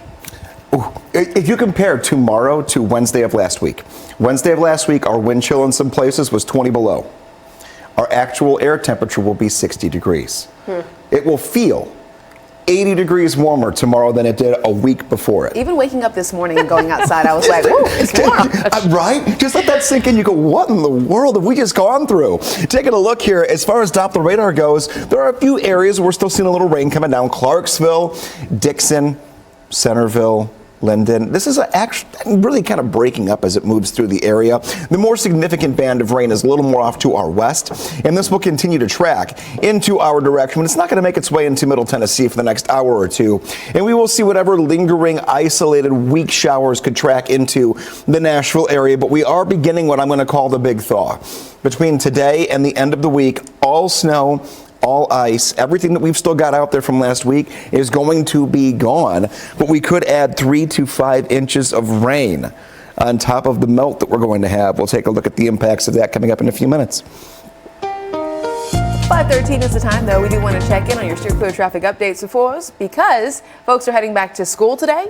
We're going to see a lot more traffic out there. This is a live look, I-40. This is Spence Lane, and we're not seeing any slowdowns as of right now. No issues, and most importantly, I'm not seeing a lot of snow there on the sideways, or the shoulders, I should say. We'll continue checking in on your street clear traffic updates, though, throughout 9 a.m. I mentioned just a moment ago we were going to get some answers from our local road crews as to why so many streets around Nashville have not been cleared of ice and snow. Hear from the Nashville Department of Transportation in about 2 minutes.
miles of road didn't get covered. Now, they do clear other roads based on emergency calls, though. Let's listen more to their response. We've spent the biggest part of this week with our snowplows and trucks responding to emergencies for fire trucks, ambulances, to get where they need to get on a lot of secondary streets. I've had a lot of conversations with a lot of you. That's the plan. I do have answers. If anyone wants to ask what it would cost for this city to be prepared to maintain that level of service on all 5,800 lane miles, it's just a number. It's that simple. The equipment that's ordered, any expectation when that will arrive? Will it get here before 2025? Sir, I'm going to be completely honest with you. My anticipation was to have this before Thanksgiving, but the dates that I got week before this event happened, right now I should get 16. I've got one truck of the 37. 16 should be here middle of February. The remaining 20 will be here in May. That's still projected dates. Now listen, this is not cheap, okay? Each new additional snow and ice removal truck is $400,000. Now, these trucks could also be used as dump trucks, milling trucks when there's no snow to plow, but still road work to be done, so they could be, dual usage. I want to give you a little bit of perspective here, too. You heard the numbers that he was tossing out with regards to how many trucks we have and or need. In Hendersonville, all right, and I know a lot of folks in Sumner County were frustrated with the lack of snow and ice removal in Hendersonville. The mayor told us they have 3. And the debate over whether to spend money to buy more is something that they've talked about for years. Yeah, of course. We are going to check in now, though, with our Code Red meteorologist. We bring them into the conversation because there are folks like Jolton, East Nashville, who are still saying they need the snow to melt away. Yeah. So are we going to see more melting today? Tons of melting, but this is kind of that double-edged sword. We're going to get a lot of melting that's going to happen. We're going to take a lot of that snowpack, a lot of the ice pack, get rid of it. Then that water has to go somewhere. And then we put 3 to 5 inches of rainfall down on top of the melting ice and snow, and that water has to go somewhere. If you kind of piece together what I'm saying, there could be some areas where we have standing water and we have some isolated flooding going into the end of this upcoming week. So just keep that in mind. We're just starting the process here. A couple of light rain showers. You can see Hopkinsville through Clarksville. We're going to track this off toward the east and where it's going. It'll be out of Clarksville in about 35 minutes or so. Keeping its way moving toward the south and the east. Pleasant View in a half hour. We'll get to Coopertown. We'll eventually get to Greenbrier and Springfield. It's going to take about an hour to get anywhere really near downtown Nashville, though, and this is breaking up as it moves, which is good news. That means we're not going to have any major implications of this first round of some rain. However, overnight tonight into tomorrow, we're not quite done. That process will pick up once again. Here is the big picture. We're going to zoom it in for you and take a look at where the rain is at and where it's going. They've got a lot of winter weather advisories and alerts and watches and warnings off to our north. None of that going to be in the cards for us this week. We have no winter weather to be worried about. However, there will be pockets of some heavier rainfall that track in and out of Middle Tennessee throughout the next 4 days. Here is through 6 o'clock this morning. 6 o'clock takes us to noon. A few isolated rain showers will be out there for us, and then we'll continue to break that up. Late in the day, most of our afternoon going to be on the dry side. Overnight tonight, though, we're going to see some more rainfall that does move in, and with that rainfall that moves in overnight tonight, it will be on the heavier side at times, and you could even get a clap or two of some thunder. Let's talk temperature. 54 degrees later on this afternoon. A pair of 63s for Wednesday and Thursday. Oh yes, we are definitely going to be seeing a lot of things melting very quickly for us here. Not a single temperature, not an hour of the entire next week will drop below 32 degrees. Well, we deserve that, that's for sure. All right, thank you so much, Greg. We appreciate it. Let's get out to the airport. This is going to be I-40 at Donaldson Pike out there, very close to Nashville International Airport, as you can see. We're doing along just fine out there. Really, we are. No more snow and ice. A lot of that is over on the shoulder of the road, if at all. A lot of it's in the grass at this point. There is some in your local neighborhoods. I know I still can't park in front of my house right now. I still had to walk just a shorter walk than I had to deal with yesterday, but all of that is going to be moving out of the way here shortly. 24 minutes in from Mount Juliet, 49 from Murfreesboro, 27 from Franklin. We do expect these times to increase as the traffic increase and the rain starts to move in. Okay, Justin, thank you. The winter weather during the last week has just blown through metro schools' built-in inclement weather days. Right behind me here, you can see that number. Metro began this year with 6 extra days, okay? Well, they used 4 of them last week and then another one Monday. So now those students and teachers, they only have 1 day left before they have to go ahead and start making up all of those days. 1 more day left. Now we have those potential makeup days listed on our website right here. You can see it on your screen, fox17.com. Just search inclement weather. 5:22 is the time right now, and still to come on Fox 17 News this morning with the possibility of Brian Callahan coming to Nashville to coach the Titans. From the Bengals, we're taking a look at his approach to football with Justin McFarland in minutes. When you get Hughes and Coleman, it can. 5:25 is the time here on your Tuesday morning, and in case you have not heard, according to the Associated Press and ESPN, the Titans have zeroed in on Brian Callahan as their next head coach. Now, Callahan is going to be a little different from Titans coaches of the past. Unlike Titans coaches over the last 30 years, Callahan has never played in the NFL. He was a walk-on QB at UCLA. He's coached the likes of Peyton Manning, Derek Carr, and of course his last quarterback, Joe Burrow, there in Cincinnati, where he has been the offensive coordinator over the past 5 seasons. He thinks passing first. There's no question about it. It is in his DNA as well as his mindset as a play caller. This is Mr. Callahan speaking a few months ago as he served as the offensive coordinator of the Bengals. Think about and listen to what he has to say about the way the game has moved. Teams that win the most games are generally the teams that pass the ball the best. That's usually because they have really good quarterbacks, and usually because they have guys that can make plays on football outside. And so you're seeing the teams invest in that part of the game really across the board. I think the running back is still an important part of an NFL offense. It just has changed in the way that people view it and look at it, but it's still have to be able to do those things to play good football. By the way, Brian Callahan's father was also an NFL head coach. You may remember Bill Callahan. He was the head coach of the Oakland Raiders, who lost a Super Bowl to John Gruden and the Tampa Bay Buccaneers over 20 years ago. It is unknown exactly when the Titans will make a formal announcement about Brian Callahan joining their team.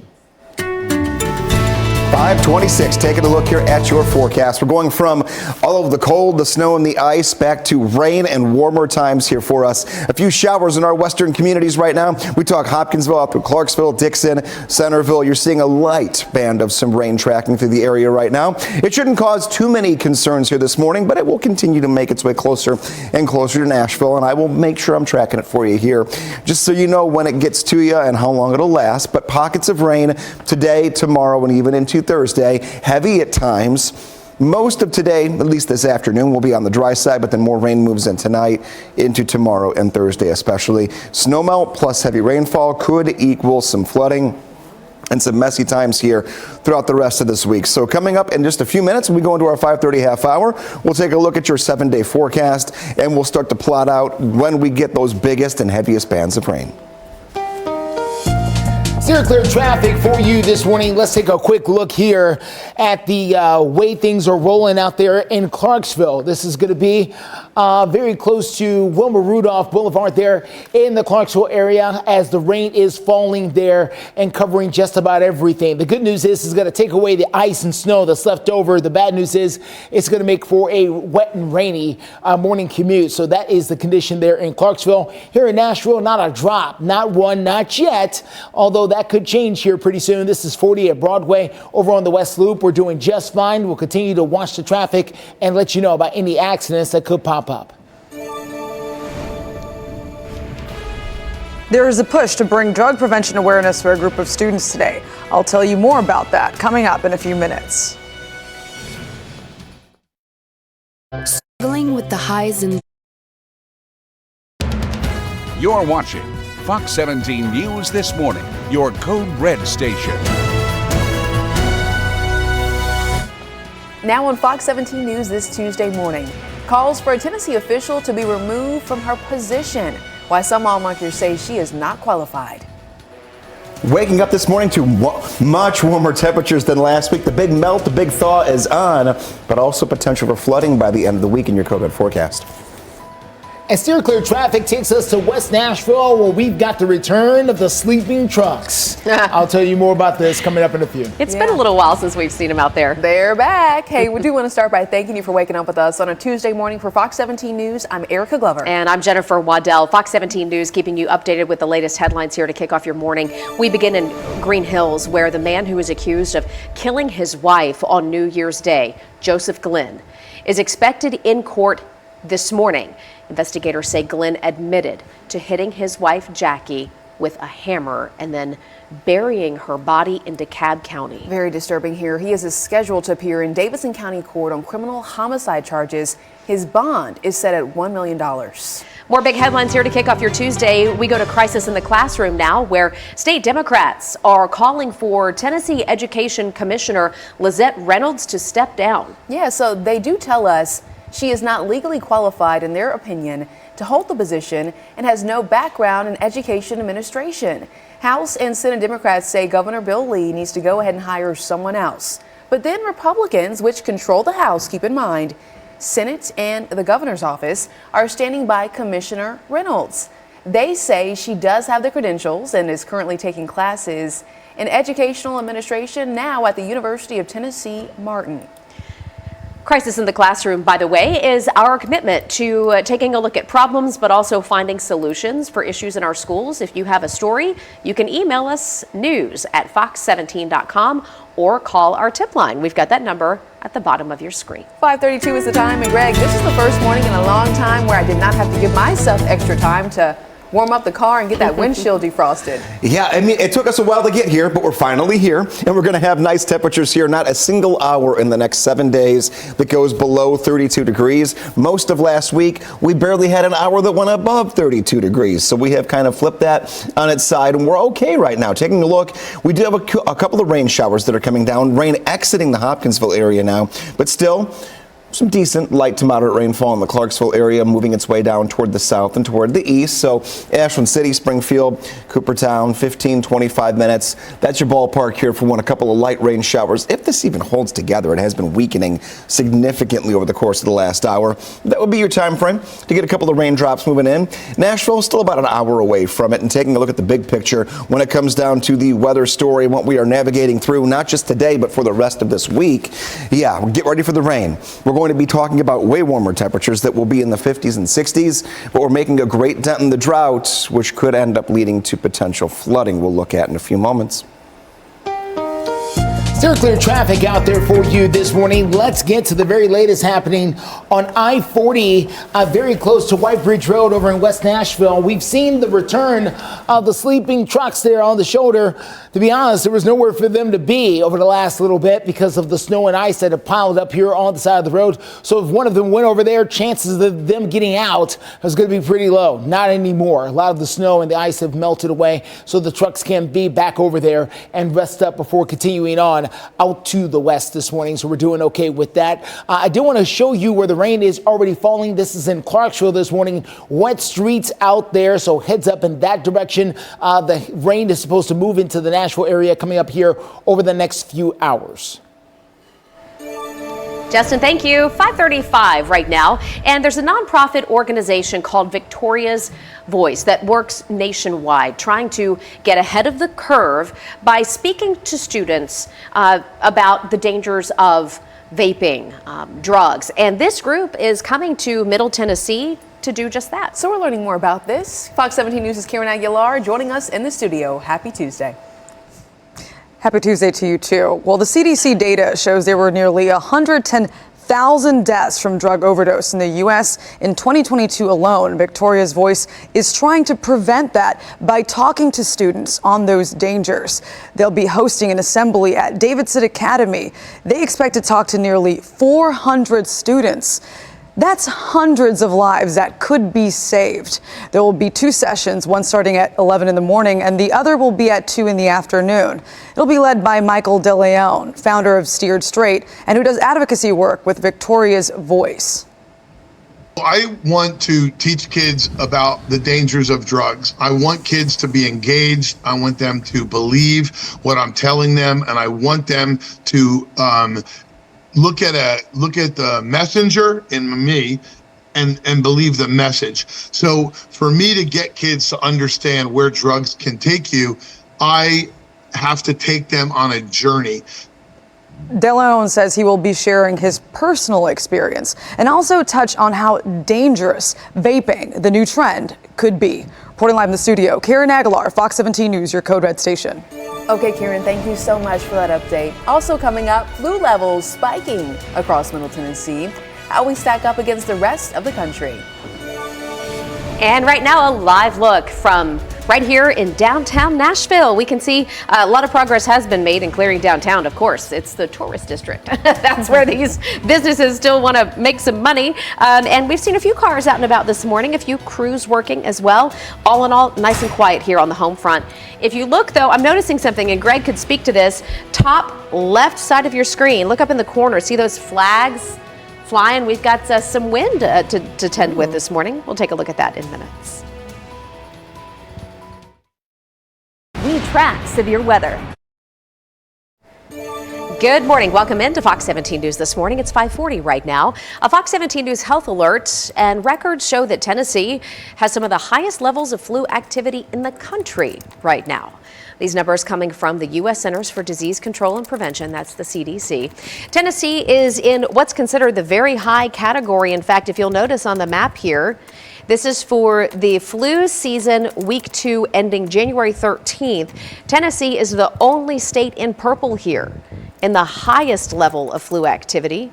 So, you know, if you've noticed a lot of people around you getting sick, well, it could be the flu. The volunteer state already has seen 2 children die from flu complications this season. Experts and a lot of doctors will say if you haven't got your flu shot yet, go ahead and do that now, and to stay home if you are sick. Yeah, our time right now is 5:40. Taking a look at your forecast, we have gotten from very, very cold to the point where we could not melt a thing to rain moving in and temperatures that are significantly warmer. We're in the 40s right now. Our next weather maker is going to be the rain that comes down in a few rounds here today, tomorrow, into Thursday and Friday. Fairly active week in general. Not raining every hour, but every hour of the day there will be a little bit of action on the radar for us. We're 26 degrees warmer than the same time yesterday morning. So we're starting off right now with a current temperature of 45 degrees in Nashville, 48 in McMinnville, 46 in Cookeville, and 46 in Dickson. A week ago, we had temperatures that were waking up to the feels-like temperatures that were some 10 to 15 degrees below zero. So a much better place to start. We'll track the rest of the rain for the rest of today and then into tonight and tomorrow coming up in the next check of your forecast.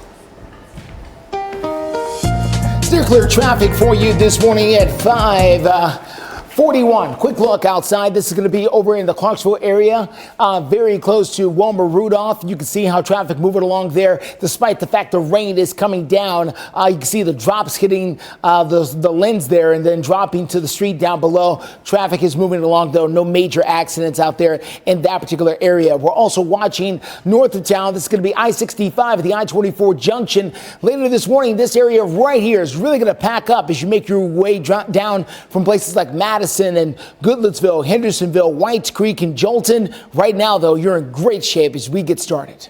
Well, coming up here on Fox 17 News this Tuesday morning, how companies are using artificial intelligence to catch counterfeit drugs. And an ice chunk leaves people drifting off into open water. There they are. Oh, my goodness. And there's help on the way. We'll show you the rescue in minutes. That is scary. There is a crisis going. We have health headlines now at 5:45. Counterfeit drugs are killing Americans, and there are some companies turning to technology for help, specifically artificial intelligence. Fox News' Jake Carolexis is in Seattle to explain a program there. The CDC says overdose deaths from fake prescription drugs have been rising since 2019. We talked to a business in Western Washington that uses artificial intelligence to determine which drugs are real and which are fake. When you can identify every item irrefutably, you can make sure that counterfeit items don't come in. Alvaton CEO Roy Gonzarski demonstrates how this smartphone app and stand can validate over-the-counter drugs by taking a picture of the packaging and verifying the pharmaceutical company that produced them. So every pill, every bottle, whatever it is that they want to protect, everyone that goes by, a camera simply automatically takes a picture of every one of them. In that instance, a digital fingerprint, or what we call a feature print, is created and stored. Right now, we're testing medicine you could find in a pharmacy. But Gonzarski says the app can also identify fake pills laced with fentanyl. It might be counterfeit fentanyl. It might be actual other medicine laced with fentanyl. The ability for us to identify every item as a unique item that came from the original manufacturer means that you cannot get away with tampering. The latest data from the DEA says they seized almost 60 million fentanyl-laced fake pills in 2022. We're just trying to keep a lid on it. It's so prevalent wherever we go. Fentanyl is obviously the drug of choice right now. Baines says they have a strong method for identifying fentanyl, but also thinks artificial intelligence could help the cause. That technology would be extremely important for us to have something like that we could actually, use our smartphones and pull something up immediately to see what's going on. The most recent data from the CDC says the number of overdose deaths from counterfeit prescription drugs more than doubled from the middle of 2019 through the end of 2021. In Seattle, Jake Karalexis, Fox News. Jake, thank you. The Federal Trade Commission ruling against TurboTax yesterday over all of their advertisements. Ooh, and here we are getting into tax season. The agency found that the parent company Intuit deceived people by advertising their tax services as free, when in fact it turned out to not be free at all. The problem here is the tax services for many users costs a lot of money. People who have to file 1099 forms, for example. The FTC has now ordered Intuit, which again owns TurboTax, to either stop advertising as being free or make those services free for all customers, regardless of what kind of filing you have to do. That's a big update. Hey, get this. The U.S. Coast Guard just springing into action yesterday, all to rescue a group of folks stranded on a floating sheet of ice. This happened in Lake Erie. I'm familiar with this area. You lived up there for a couple of years. It was rough. All right, let's watch the rescue happening just off about a mile offshore. This is in the northwestern portion of Ohio. 20 people. What? Initially stuck on this big chunk of ice. 7 of them managed to fix the airboat that they were in, and they got back to land. The Coast Guard and local responders then used that helicopter, an all-terrain vehicle, and 3 airboats to get everybody else to safety. You gotta imagine what's going through your mind. That was a huge chunk of ice. 20 people? What are they doing? That's another question to ask. So we got a lot of questions here. There's a lot of unpacking So to you're do. taking an airboat on Lake Erie. In the middle of winter. Middle of winter. With lots of ice chunks. It doesn't seem like a good idea to me, but okay. I'm going to put that on the list of things not to do. There's your sign. In the winter. There you are, yeah. I mean, and that's not necessarily one of those things you should ever, I mean, come on, ice in the Great Lakes, if you've ever lived near a Great Lake, it's nothing to really joke about here. When it comes to our weather back home, we've had ice on the roads for the last week or so.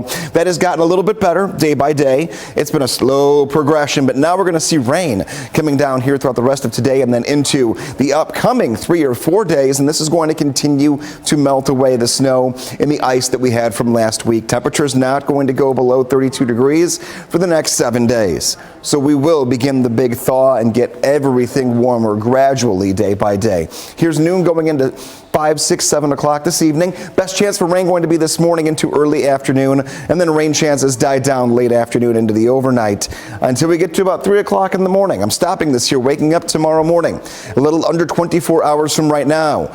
We will have a band of rain that does move in. We're talking about some heavy at times rainfall with a few claps of some thunder and lightning with it while you are trying to sleep or maybe just barely starting your day. Keep that in mind. This will linger through 6 a.m. and then some fairly fairly decent on and off rainfall all morning and afternoon, leading toward about dinner time for your Wednesday. So by the time all is said and done and the end of this week gets to us, we will see an additional 2 to 4 inches of rainfall that will come down, and we're going to melt all that snow and all that ice as well. All right, steer clear traffic as you get out the door this morning. Let's get you to the Clarksville area. That is where we are continuing to see that rainfall out there near Wilma Rudolph Boulevard out there in the Clarksville area. So far, no big problems out there, no big crashes, shutting down anything, just the rain that is starting to push its way out of Clarksville now. We're starting to see that rain lighten up, and we could see it moving here to the mid-state here relatively soon over the next few minutes. In the meantime, let's take you here. This is going to be I-40 at Donaldson Pike, close to the airport. You can see one of the antennas there for the airport spinning over there. Right now, we're doing fine. Hey, how about this trash blowing along the side of the interstate? Why is that a big deal? Well, it's been ice forever for the last few days. Right now, Fox 17 News following some breaking news that we want to let you know about out of Laverne. That is where a car has crashed into a ditch, and our Fox 17 News photographers out there getting a live look for you to see what is going on. Here we go. This is over at J.P. Hennessy Drive near the Davidson-Rutherford County line. A mess, lots of flashing lights. And then as we zoom in, you can see that car wedged into the culvert right here on the side of the road. Ooh, first responders at the scene say it took them about 2 hours, imagine this, to cut the driver out of this vehicle. Stick with us here at Fox 17 News as we bring you the very latest developments regarding this story, but we're just staying on this shot, and it just looks like a very nasty and potentially dangerous situation. We'll have more updates to go throughout this newscast. Still to come here on Fox 17 News this morning as we approach our 6 o'clock hour, man's best friend coming through, saving the owner from a gas leak. We'll show you how that all played out in minutes. That's a very good boy. And New York City dealing with medical debt in a very unique way. Okay, the charity working to lift this burden, how you could hear this. Stay with us. When your door is open. Welcome back. 5:55 is the time. Right now, Fox 17 News taking a live look at the Nashville skyline there for you. We are not seeing any kind of snow flurries. We're not dealing with any kind of slush out there on too many of the major highways. No. We're just going to have to deal with some rain. Yeah. Lots of runoff potential here as we go through the next several days as we get into our forecast modes with our Code Red meteorologist Greg Bobus. He's going to talk about that potential as we are live through 9 a.m. Right now, though, if there ever was a good dog, yes, this is one. Yeah, there's a dog over in Philadelphia being rewarded for preventing what really could have been a dangerous, explosive situation. Here we go. Meet Kobe, the husky. Beautiful dog for starters, okay? Well, last month, Kobe was out digging a hole in his owner's backyard. And the owner says he never really done that before, but she said he was getting after it, okay? Just digging. And about a week goes by, and a week later, Kobe starts digging in the exact same place in the backyard. Well, his owner checks it out and finds this package underground. Turns out it was a gas detection device, and what they realized was Kobe was smelling, in other words, detecting a gas leak. Wow. Kobe is a very good boy. Yeah, he is. The owner called the gas company, got the whole thing fixed, shared the story on social media, and here we are talking about it today. I got to share this story with Waffles. He better step his game up. Get on it, Waffles. Protect Mama and the baby. Yeah. But I guess it just goes to show too, if the dogs start getting after something like that. Yeah, don't get mad at them. They may be telling you something. Intuition. Great point. Yes, or this is one of those things too where I was just looking up that a dog can smell certain types of animals more than 60 to 70 meters away. I believe it. So, they've got the intuition that we do not have. You might not even realize anything's going on. I will tell you what's going on when it comes to weather, though. Taking a look. 2 to 3 inches of rain between now and Friday. In areas like Clarksville, Camden, Dickson, Hopkinsville. You get more toward the south and the east. How much rain we'll get between now and the end of this week could be as high as 4 to 5 inches. A few very light rain showers are still out there in the Clarksville area, attempting to give us a little sprinkle situation in the Dickson area. Most of us, though, are dry for right now. Hopkinsville through Clarksville are the two areas we've seen the majority of our very light early Tuesday morning rain. Coming up in the forecast as we go into our 6 o'clock half hour, we'll look at your 7-day. It could not look different than last week. We don't have a single hour in the next 7 days that will be below 32 degrees. The big thaw is on, but it could bring with it some flooding. We'll tackle in a few moments. Steer clear traffic for you this morning as we get you out to 65. This is at Armory Drive here on the south side. Look at this. We're looking very nice out there. Could change coming up here over the course of the next hour as more rain and more traffic starts to pour in. But right now we're off to a great start. Justin, thank you. 5:59 right now. How would you feel if you woke up, say today, and found out all of your medical debt had been wiped away? That would be a relief for so many people. Yeah, I mean, just gone. Like, you had no more medical debt. That's what's happening. That one city claims they are erasing more than $2 billion in medical debt for up to 500,000 people. Listen. And would be the largest municipal initiative of its kind in the country. Well, that is the Mayor Eric Adams of New York City, who says he's doing this through a nonprofit called RIP Medical Debt. It buys medical debt in bulk from hospitals and debt collectors for pennies on the dollar. New York City Mayor Adams says that the city is going to spend $18 million over 3 years to do this. So again, that nonprofit is essentially buying off the debt. Leaders in New York City say there will be no forms to fill out, no process to follow for this.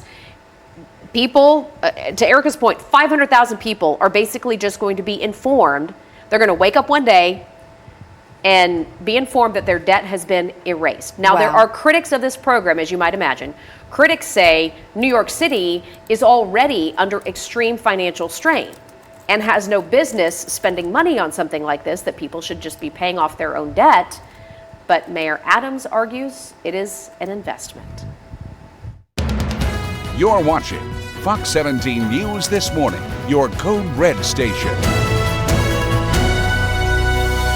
Now on Fox 17 News this Tuesday morning, the Titans may have a new coach, and his name, Brian Callahan. Can he kickstart the offense? We're going to show you his credentials. Forecast here going from snow and ice last week to potential flooding and 60s by the end of this week. We'll take a look at how quickly all that snow and ice is going to melt coming up in your forecast. Steer clear traffic takes us up to Hopkinsville. That's where the rain has already started to fall. It's a bit of a mess up there. We're going to show you how this could affect your drive time.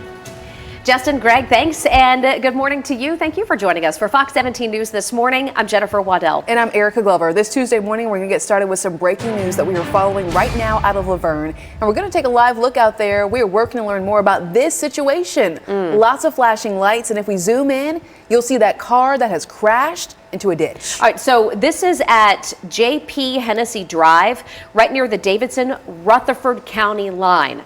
You can see that car wedged down into that culvert. A lot of damage. It looks like, all right, and just bear with us as we kind of work to figure this out. It looks like it went off the road, down through the ditch, and then into that concrete storm drain underneath. Yeah, and to your point, Jen, first responders telling Fox 17 News it took them about 2 hours to cut the driver out of this car. My goodness gracious. All right. One of the things we'll be looking at here and working to find out is whether there were any slick spots on the road at the time. It looked to be a fairly, major road here. I didn't notice any icy spots just a moment ago, but something that we'll be working to find out. Thanks to David McClure, our photojournalist, who's live on the scene right now. He'll be working to see what he can find out, and we'll get you those updates every few minutes. We also have some morning headlines when it comes to sports. A lot of Titans fans talking about this. The Titans reportedly agreeing to hire a new head coach last night, almost 2 weeks after firing Mike Vrabel. Yeah, folks in Nashville talking about it, folks in Cincinnati talking about it as well, because they could be losing Brian Callahan, the Bengals offensive coordinator. So Callahan, the first candidate the Titans actually interviewed. And he apparently was a hot commodity for 3 other teams in the league. Callahan spent the last 5 seasons with the Bengals, including 2021, where they advanced to the Super Bowl. And then in 22, the Bengals made the AFC Championship for the 2nd year in a row. And it's no secret that, our offense needs a little jump start. We got to get something going on offense. All right. Will Levis. So. I'm looking forward to seeing when the Titans come out and confirm we'll this let information. We'll let you know just as soon as they do. There is a nationwide program, Victoria's Voice, the foundation that is aiming to prevent students from getting addicted to drugs or even dying because of an overdose. All right, so trying to stay one step ahead, Victoria's Voice plans to educate students on the dangers of drugs. This comes as the CDC says there were nearly 110,000 overdose deaths nationwide in 2022. So this organization, again, trying to stay ahead of the curve, hosting a program today at Davidson Academy in Nashville. Michael DeLeon, founder of Steered Straight, does a lot of advocacy work with Victoria's Voice, and he will be leading that program today. If I went in a suit or a shirt and tie, kids would go in one ear and out the other. But I want to give them the education, the facts about chemicals and vaping and marijuana and prescription pills and fentanyl. Well, there will be 2 sessions, one starting at 11 this morning and the other at 2 in the afternoon. We'll also have some more updates that we'll be sharing over on fox17.com and all of our social media platforms. 6:04 right now, and getting a check on that forecast with Greg Bobus. We've been tracking the rain as it's moving into the mid-state here this morning. That we have. No thunder, no lightning. This isn't even a heavy rainfall, but it definitely will be hitting the windshields here for us this morning here, slowly going from the left side of your screen to the right side. This is a slow mover, and it has been dying down a little bit here hour by hour, but we'll stop this and just take a look at where we're at and where we're going. And this is finally exiting Clarksville. You had a good 45 minutes to an hour worth of some just light to moderate rainfall that came down, and now Charlotte and Dickson, it finally is picking up. It'll move out toward Ashland City, the Joelton area, Springfield. 15 minutes now. Your countdown was a half hour 15 minutes ago, so we're getting closer and closer. This will eventually in the next hour make its way toward Nashville if it does hold together. The big picture, though, we got a lot happening here across the entire country. If we take a zoom out, you can see off to the north, they've got some winter weather advisories. They have some snow, some freezing rain coming down in areas like Detroit, out through Chicago, northern Indiana, and also northern Ohio. So keep that in mind. Back home, just run-of-the-mill rain, but we could get quite a bit by the end of this week. We're talking about some areas that could be upwards of 3 to 5 inches of rainfall. This is not code red weather, but it will melt all that snow and ice pack that we have. Afternoon temperature is going to be in the 40s and 50s, if not near 60 degrees for the next 7 days. Steer clear traffic takes us out to Hopkinsville. That's where we are following the raindrops falling out there. So far, we're doing just fine as far as your accidents are concerned. No big ones happening out there on the interstates. Just be advised as you're coming through Hopkinsville, Clarksville, that things could be slow because of some light rain that is falling. Back here in Nashville, we're doing okay. This is I-24 in the heart of downtown, very close to Shelby Avenue. You're looking very, very nice out there as you approach Nissan Stadium. Keep in mind, coming up in just a few weeks, you're going to begin that large construction stadium project over there at Nissan Stadium, building that $2.2 billion dome. And that means lots and lots of heavy trucks and equipment. They'll be jumping off at exits like this one. Justin, thank you. 6:07 is the time right now. Operation Crime and Justice, Goodlettsville Police are asking for anybody who can help them to step forward after a home invasion leaves a boy dead and several people injured. Such a sad story here. Detectives say, take a look, 2 masked gunmen used this vehicle as a getaway car. And listen, it's hard to make out what kind of car this is, but you could help. The deadly incident happened Friday at the Retreat Apartments. That's over on Cartwright Drive. And as Jen mentioned, they say a boy was killed in the gunfire. We mentioned just a moment ago, one of the big talking points in Nashville right now is the future for the Titans and perhaps a new coach by the name of Brian Callahan. We're going to take a look at his approach to football with Justin McFarland in about 2 minutes. Fox 17 News Code Red.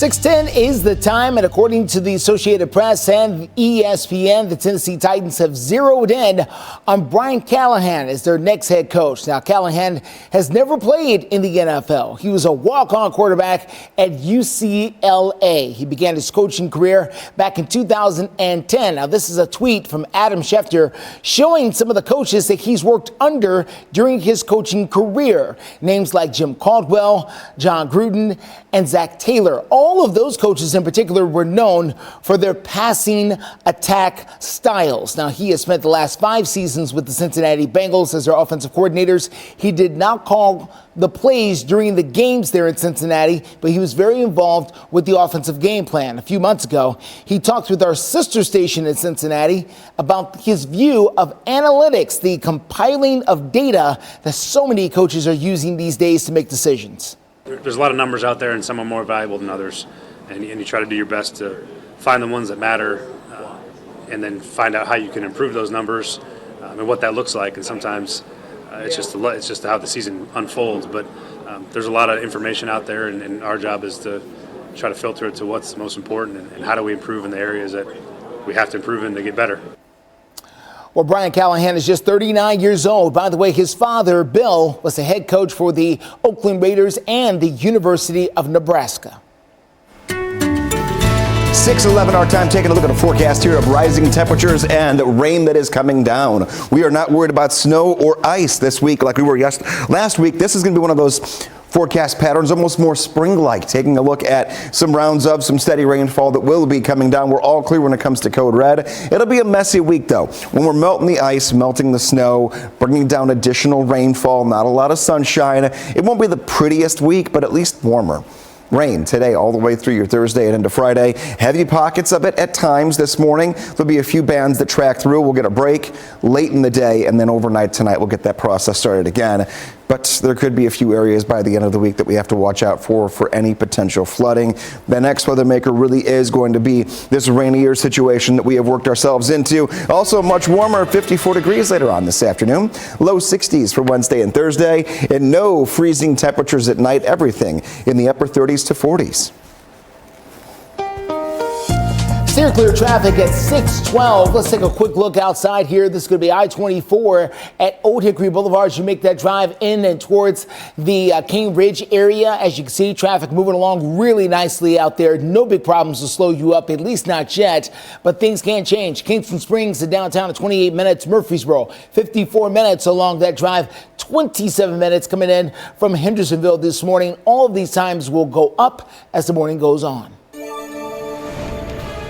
Well, coming up, find out what NDOT had to say after snow and ice were not removed from many Nashville roads. Plus, later today, Donald Trump and Nikki Haley will be facing off in the New Hampshire primaries. We're going to tell you what's at stake in the big contest.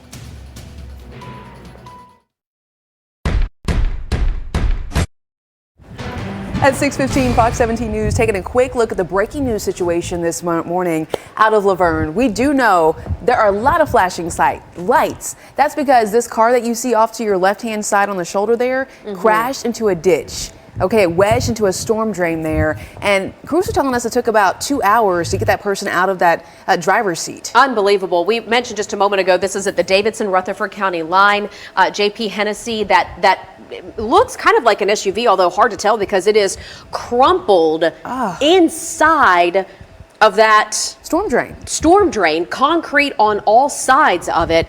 Unbelievable here, and the rescue efforts, to Erica's point, intense this morning. So we'll monitor the breaking news updates live from the scene through 9. Absolutely. We're also talking about new this morning how leaders from the Nashville Department of Transportation facing members of the city council to talk about why snow and ice removal never happened on several Nashville roads.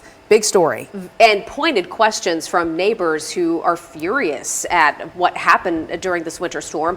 The assistant director for NDOT says they put a priority on about 1,800 miles of Nashville's 5,800 miles of roads. That leaves about 4,000 miles of roads untouched. They got to the most important ones first, they said, for snow and ice removal, and then started to clear other roads based on emergency calls. We've spent the biggest part of this week with our snow plows and trucks responding to emergencies for fire trucks, ambulances, to get where they need to get on a lot of secondary streets. I've had a lot of conversations with a lot of you. That's the plan. I do have answers. If anyone wants to ask what it would cost for this city to be prepared to maintain that level of service on all 5,800 lane miles, it's just a number. It's that simple. The equipment that's ordered, any expectation when that will arrive? Will it get here before 2025? Sir, I'm going to be completely honest with you. My anticipation was to have this before Thanksgiving, but the dates that I got week before this event happened, right now I should get 16. I've got one truck of the 37. 16 should be here middle of February. The remaining 20 will be here in May. That's still projected dates.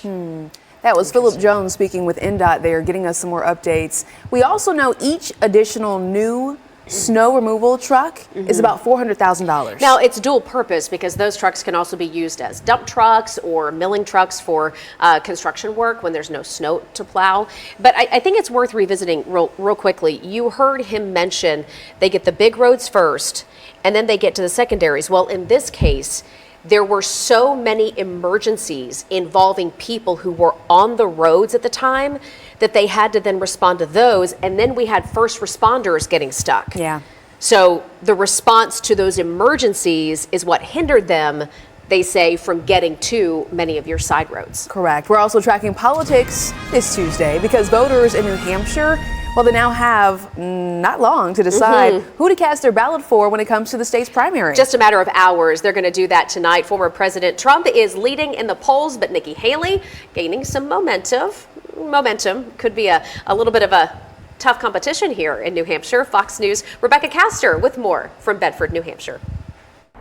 The race between former President Donald Trump and Nikki Haley comes to a head in New Hampshire, where Trump is eyeing his second victory, while Haley is hoping for an upset. There's not a moment to waste for Nikki Haley. The former UN ambassador made a number of last-minute stops before voting begins in the New Hampshire primary. We should want to win the majority of Americans. But the only way we're going to do that is if we elect a new generational conservative leader. Donald Trump, who's expected to pull off the win, held his final rally with three of his former rivals. She's very easy to beat, and you see that with the polls that just came out tonight. I believe she's not electable. For New Hampshire Democrats, their primary is a little confusing.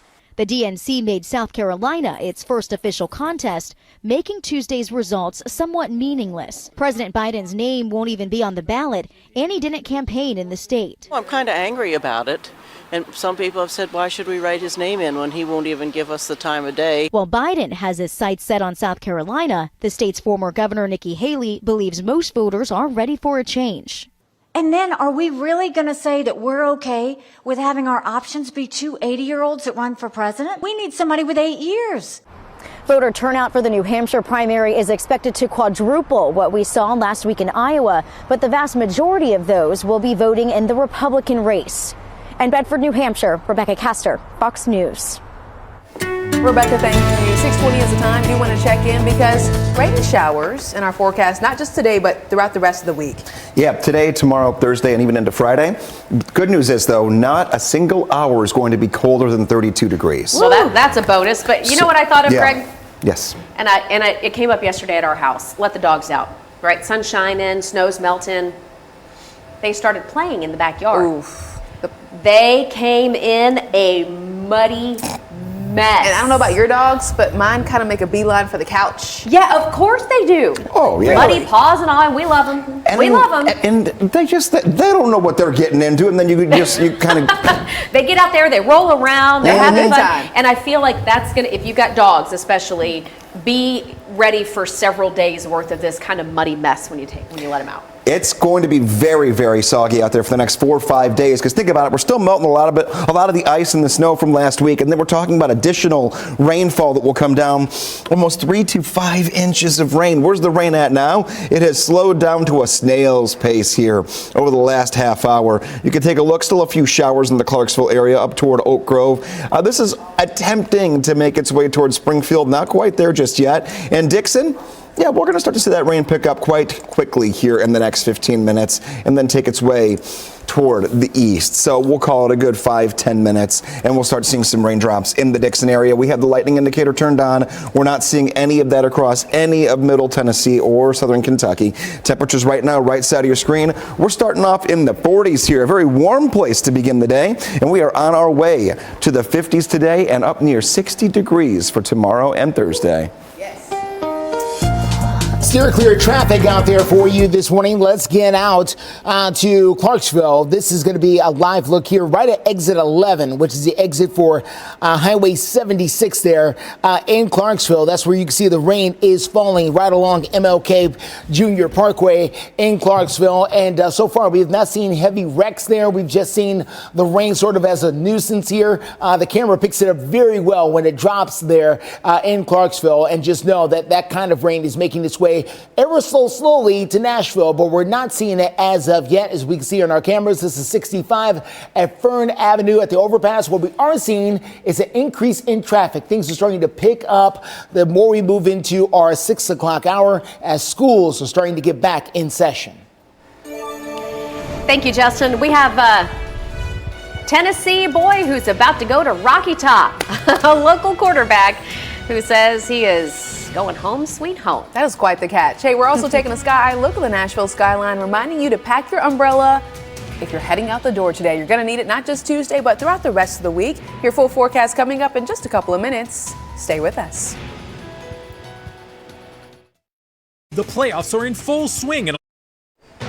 Welcome back. 6:25 is the time. Fox 17 News taking a quick look at breaking news this morning out of Laverne. We do want to get over to this scene showing you all the flashing lights. That tow truck just there pulling up at a car that has crashed into a ditch. It is wedged into a storm drain. If we zoom in closer, you'll see exactly what we're talking about.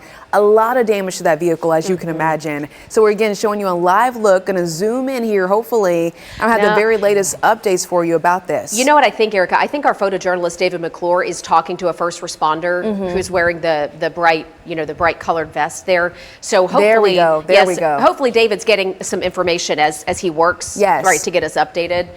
So we'll check back in on that here in just a couple minutes. Thank you. Well, a top mid-state quarterback is sticking close to home to play his college football. At least that's what he hopes to do. Really exciting for a local kid. George McIntyre plays for Brentwood Academy, and he committed to Tennessee just yesterday. That's according to a video that he posted on his X page. That's his Twitter account. And he captioned it, "Home sweet home to me." Yeah, the lyrics there from Rocky Top. The QB is the #1 player in the state of Tennessee for the class of 2025. Now, of course, the Vols already have a quarterback that they're looking forward to rolling out. But, you could be after. You got to have depth. Yeah, never know. One play away and all that. That's right. Gotta have the backups. Let's talk about your forecast out there. Greg taking a little time away, but we can tell you that things are going to get wet and warm. We were saying, get ready if you have dogs for the muddy mess the next several days. Go ahead and get the towels by the back door. Put the blankets on the couch. So the rain moves in today, getting a little heavier tonight, and then will continue for the rest of the week. And as Justin mentioned, just a lot warmer. This is going to help make a dent in the drought for us that we've been experiencing for months now. So just be prepared. And if you are in some of those areas that are prone to flooding anyways, maybe kind of those low-lying areas, or if you're near a body of water, just go ahead and keep that top of mind as we get through the next few days. Never know. Let's get to your steer clear traffic this morning. Right now, we're off to a great start at 65 at the Trinity Lane area. This is very close to where I-24 and 65 meet there on the north side. Please keep in mind that school is back, okay? Some people have delayed starts, but most people are back on time this morning, so the school buses will be out, the school zones will be active. So if you make your way out and about, just know it's really back to normal. No more holidays, no more snow days. People are going back to work and school, and we're going to start to see it with the traffic volume.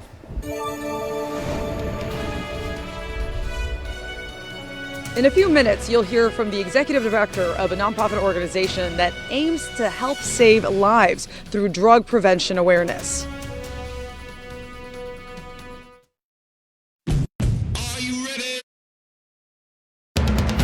You're watching Fox 17 News This Morning, your Code Red station.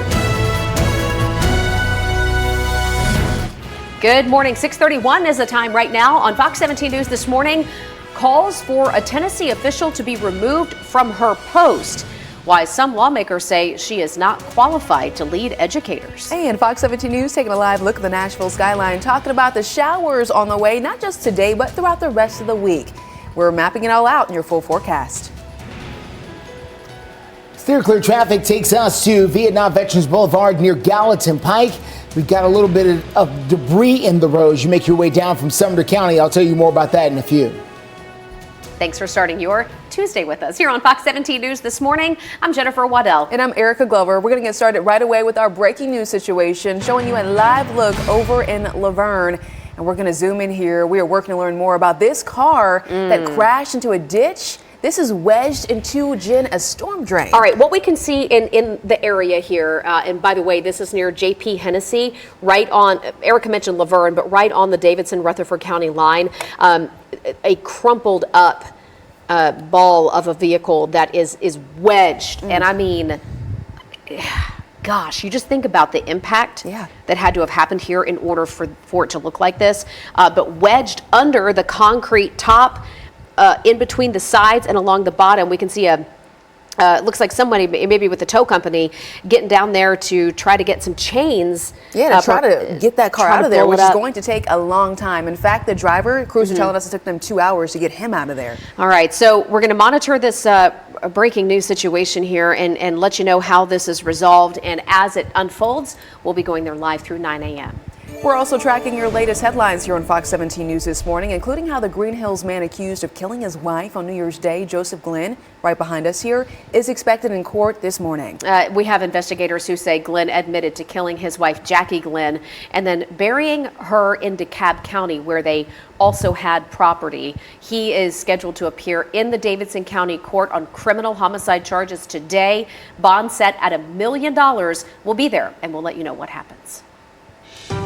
Now to crisis in the classroom, a series of stories here on Fox 17 News. But we're talking about how state Democrats are calling for Tennessee Education Commissioner Lizette Reynolds to go ahead and step down. Yeah, they claim she is not legally qualified to hold the position and has no background in education administration. House and Senate Democrats say that Governor Bill Lee needs to hire someone else. But Republicans, who control the House, Senate, and the governor's office, are standing by. Commissioner Reynolds, they say she has the credentials and is taking classes in educational administration right now at the University of Tennessee, Martin. As this story unfolds, we'll bring it to you in Crisis in the Classroom. Part of our commitment to talking about problems and finding solutions for issues in our schools. If you have a story you'd like us to look into, you can email us news@fox17.com or call the number right there at the bottom of your screen. If you're just now waking up with us, you are going to want to pack that umbrella, especially, Greg. I'm thinking about the kids at the bus stop. We're heading back to the classroom. That we are, and some rain moving in from the left side of your screen toward the right. Not much happening just yet in the Nashville area, but Clarksville down through Dickson, and now making its way into Centerville. We are seeing the rain pick up a little bit. Also in the Charlotte area, we'll put a track on the edge of this. This is very light rainfall. This is by no means thunderstorm activity. We have a lightning indicator turned on. None of that is an issue for us this morning. This is not going to be an all-day rain, but this morning at the bus stops out there, you will want to have the umbrella. Temperatures, though, they're at least cooperating with us this morning. We are much warmer than yesterday morning. We have rain, though, that will be in the forecast, 46 degrees. Your current temperature in Nashville, 48 in McMinnville, 40 in Crossville. Where do we head when it comes to the full forecast and the next 7 days? We turn our corner to a very nice weather pattern compared to last week. 54 degrees this afternoon, 63 tomorrow, 63 on Thursday. Scattered showers and even a few thunderstorms possible coming into Thursday. By the end of the week, you got to stick with me here for a few more minutes. I've got updates on how much rain we could see, and we're talking multiple inches of rain on top of melting the snow and ice from last week. Steer clear traffic for you this morning. Let's get you out to I-24. This is at Harding Place. As you make that drive in this morning, we've got a car that's sideways out there on the interstate right here. You can see it. TDOT is there. Metro Police are there as well. A couple of other tractor trailers involved back behind it here. So we've got quite a mess on I-24 near Harding Place. You make that drive into town, I would recommend Antioch Pike or Murfreesboro Road is the best way to steer clear of some of the drama here, because this is going to cost you some time on the interstates. I'll tell you how much time in a second. Right now, I want to show you this. This is that rain still coming down in Clarksville, right off of exit 11 at MLK Junior Boulevard or Parkway there in the Clarksville area. So just know that before you hit the door.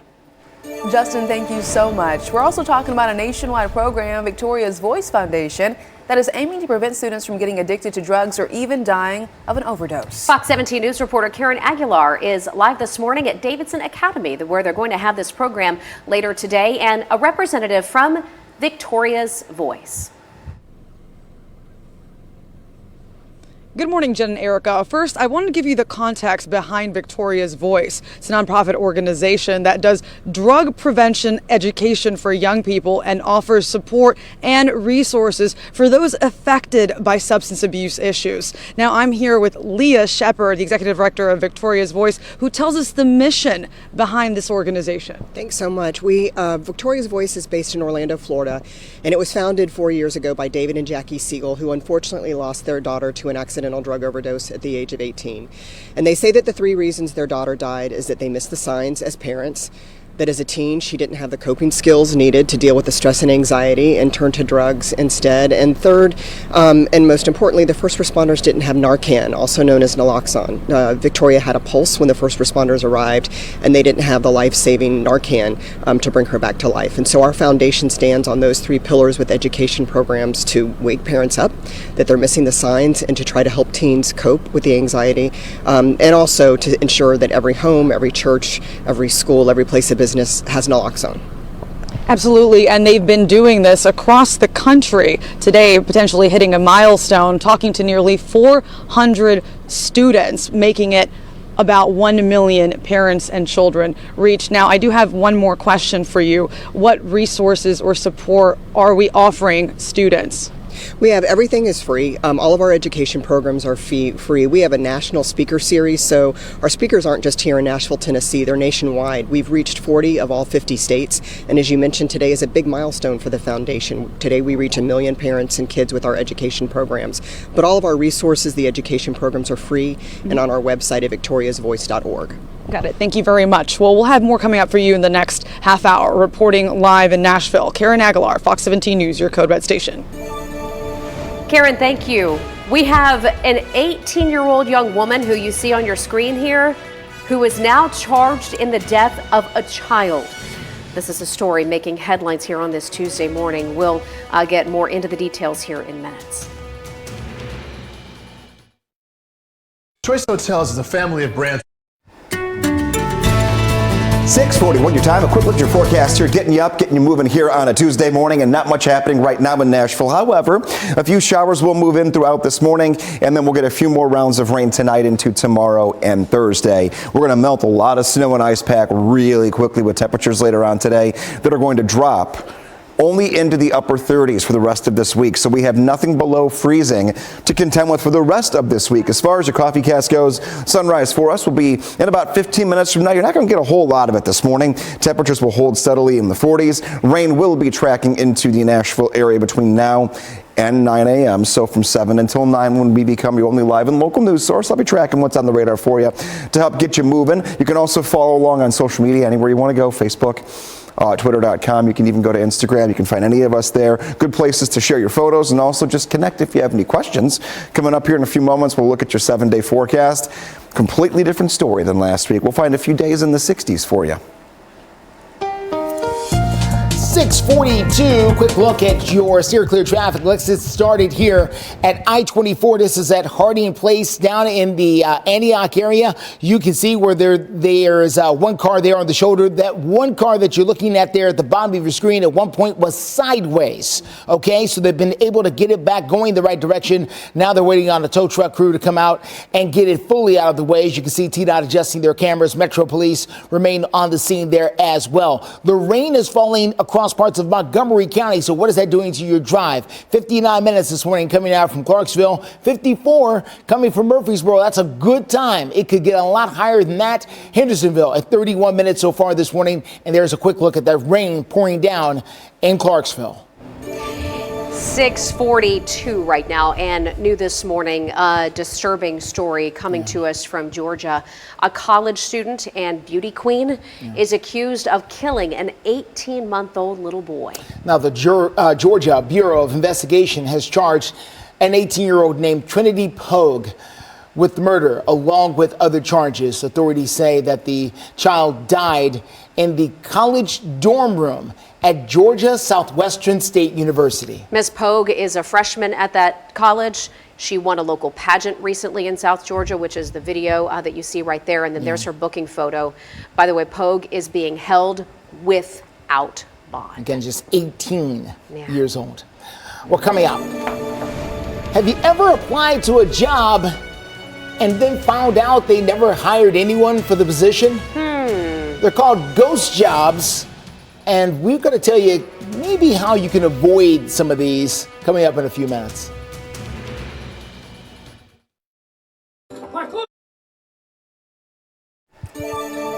Welcome back. There are many job seekers who say they're falling victim to ghost jobs, or jobs that just do not exist. Have you heard of this? Well, I mean, I guess in some ways, I think it just maybe has a new name. But imagine how frustrated you'd be if you're thinking, I'm going to change careers, I'm going to try something new. You quit your job, you're applying for something else that turns out to be non-existent. Fox 17's Janae Bowen shows us how widespread the issue is becoming now and what you can do to avoid it. Reggie Thomas spends hours trying to get a job. It's disheartening. Some of the hundreds of applications he has put in went nowhere.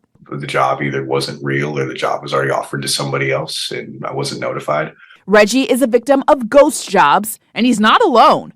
According to Clarify Capital, 50% of managers keep job postings open because they're, quote, always open to new people. It was a job. We decided not to fill it, never took it down. Or we did fill it, but we never took it down. Or we're gathering potential applicants for future needs. Julie Balke is an HR professional and founder and chief career strategist with the Balke Group.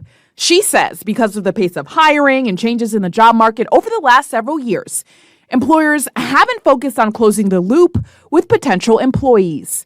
That's damaging to the employer's reputation.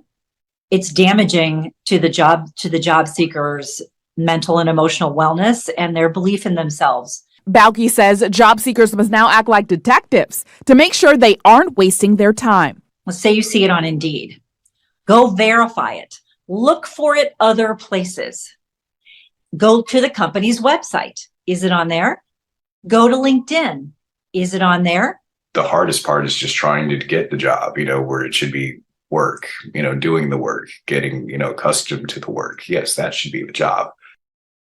According to the latest government data, there are nearly 9 million job openings available here in the U.S. Now, if you're looking for a job, make sure to take a few extra steps to make sure you're applying for a real one, and be sure to use your connections. In Washington, Janae Bowens. Janae, thank you. Hey, get this. The U.S. Coast Guard springing into action to rescue a group of people who managed to get themselves stuck on a floating sheet of ice.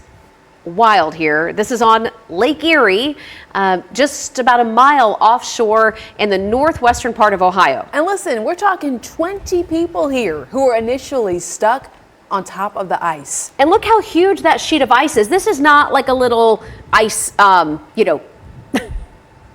portion. That's a massive, shoreline worth of ice breaking away. Well, listen, the Coast Guard and local responders, they had to go ahead and use a helicopter, an all-terrain vehicle, and then 3 airboats trying to bring everyone else to safety here. Luckily, no one was hurt. But don't go out in the middle of a sheet of ice in the wintertime. Maybe not the best idea. Yeah, just life's lessons you learn, hopefully not the hard way. Learn from other people's mistakes. Don't be that person. Necessary accessory for this week as we go forward. Umbrella. Greg? Umbrella for you and towels for the dogs. Oh, yes. That too. It is going to be a muddy, messy week as everything melts and we put down a lot of rain here in the next couple of days. And now kids going back to the bus stops here this morning. Many folks going to have to be using the umbrella. And yes, using that towel. Just keep it right by the front door so the dog doesn't run by you. And then just, there you go. And you're playing the whole 9 yards there. Taking a look at your bus stop forecast. Temperatures in the 40s here all morning into early afternoon. We'll eventually settle into low 50s for high temperatures as kids are getting home later today. You can always feel free to connect anywhere you want to on social media. Good places to go. If you have any questions, if you're traveling, if you want to see what the updates to the forecast are, Twitter.com always a really good place to go. You can also submit your dogs of the day on Facebook. Meteorologist Greg Bobus, which we'll get back to showing you. Finally, now that we're out of code red weather, we can get back to our daily routine here and start showing off some of the non-muddy four-legged friends. I hope it stays that way all week long. You can also get the Fox 17 Code Red Weather app. It's for free. You can download it by scanning that QR code right there on your screen or by going to the App Store, depending upon what kind of device you have. I did not like showing the 7-day forecast last week because it was just kind of a gloomy, depressing 7-day forecast. This one, really nice. 54 degrees this afternoon, low 60s for Wednesday and Thursday. Nighttime temperatures. This is the good stuff here. Will not dip below 32 at any point this week or this weekend or the beginning of next week. We're going to be in the 50s, if not into the 60s, all the way up until Saturday into Sunday. We'll turn a little bit cooler by the end of the weekend. By the end of this week, though, not including what we're going to melt with the snow and the ice that is still out there, we will see an additional 3 to 5 inches of rain across Middle Tennessee. So flooding potential by the end of the week. We'll have to watch it very carefully if you're in a place that is prone to flooding or a low-lying area. Start watching for any standing water or rising water levels Thursday into Friday. Weather Window, presented by the National Weather Desk. As frigid temperatures continue dominating parts of the country, an Indiana photographer documents the cold in action with this video of bubbles freezing.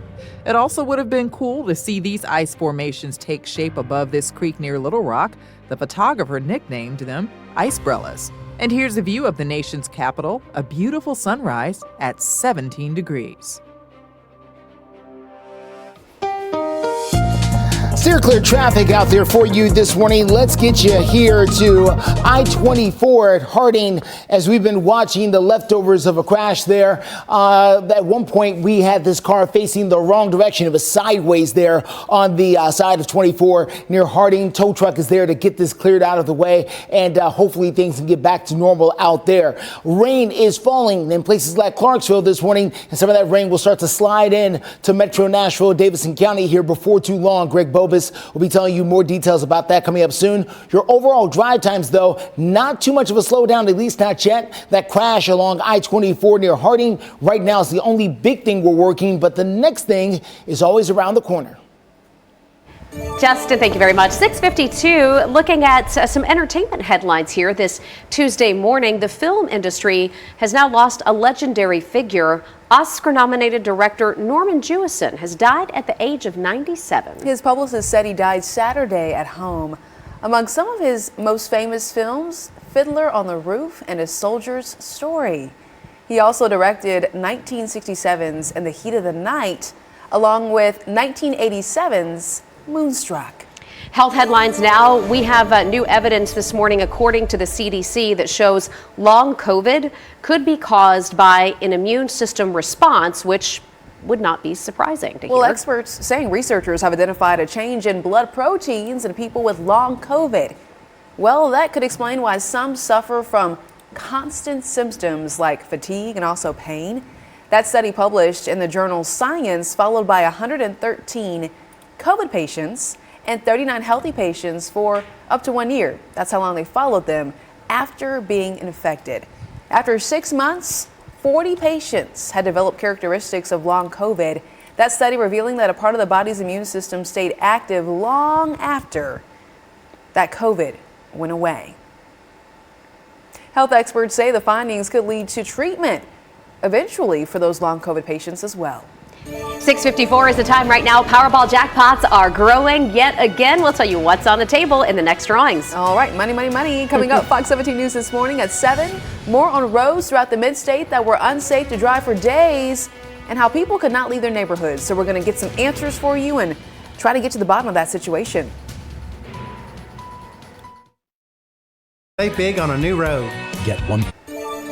Happy Tuesday, 6:56 is your time, and we got a live look from Metro Center where we can still see the snow covering some spots here. That white bubble you see is St. Thomas Sports Park. That's the home of our Tennessee Titans when they're practicing. And we could get some big updates from them today. That's true. With regards to who we believe is a new head coach, we're going to dive into that story in our 7 o'clock hour. We are checking in, though, for the forecast because you're going to want the umbrella, the poncho, all the things. And it's also going to be muddy out there. That snow melting away, hopefully.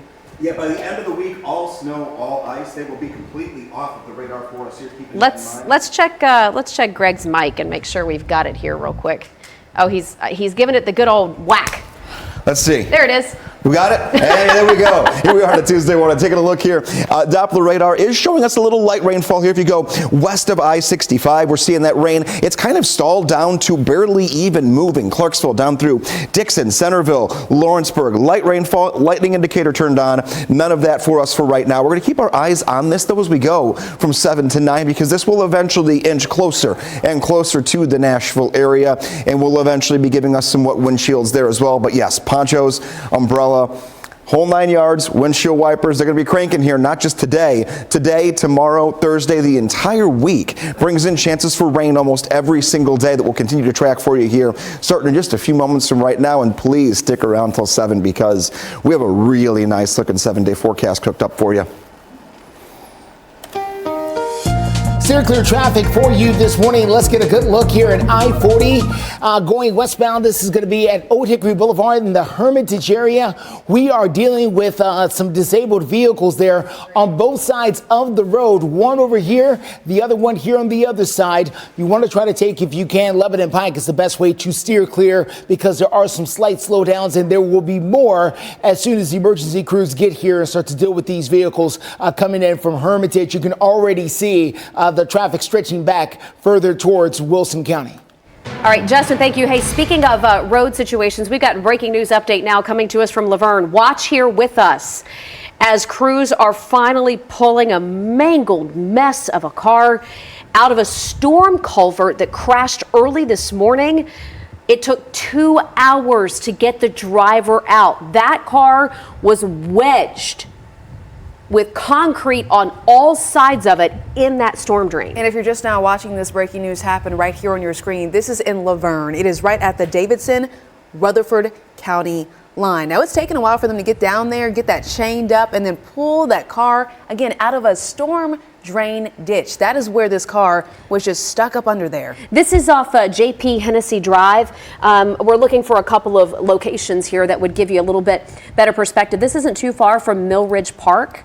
This is also near Hickory Woods Estates and Hickory Woods, just off the intersection there with Highway 41, kind of between 41 and I-24. Just unbelievable to see this damage. And then, of course, the question that we're still working to get answered is, how did it end up like that?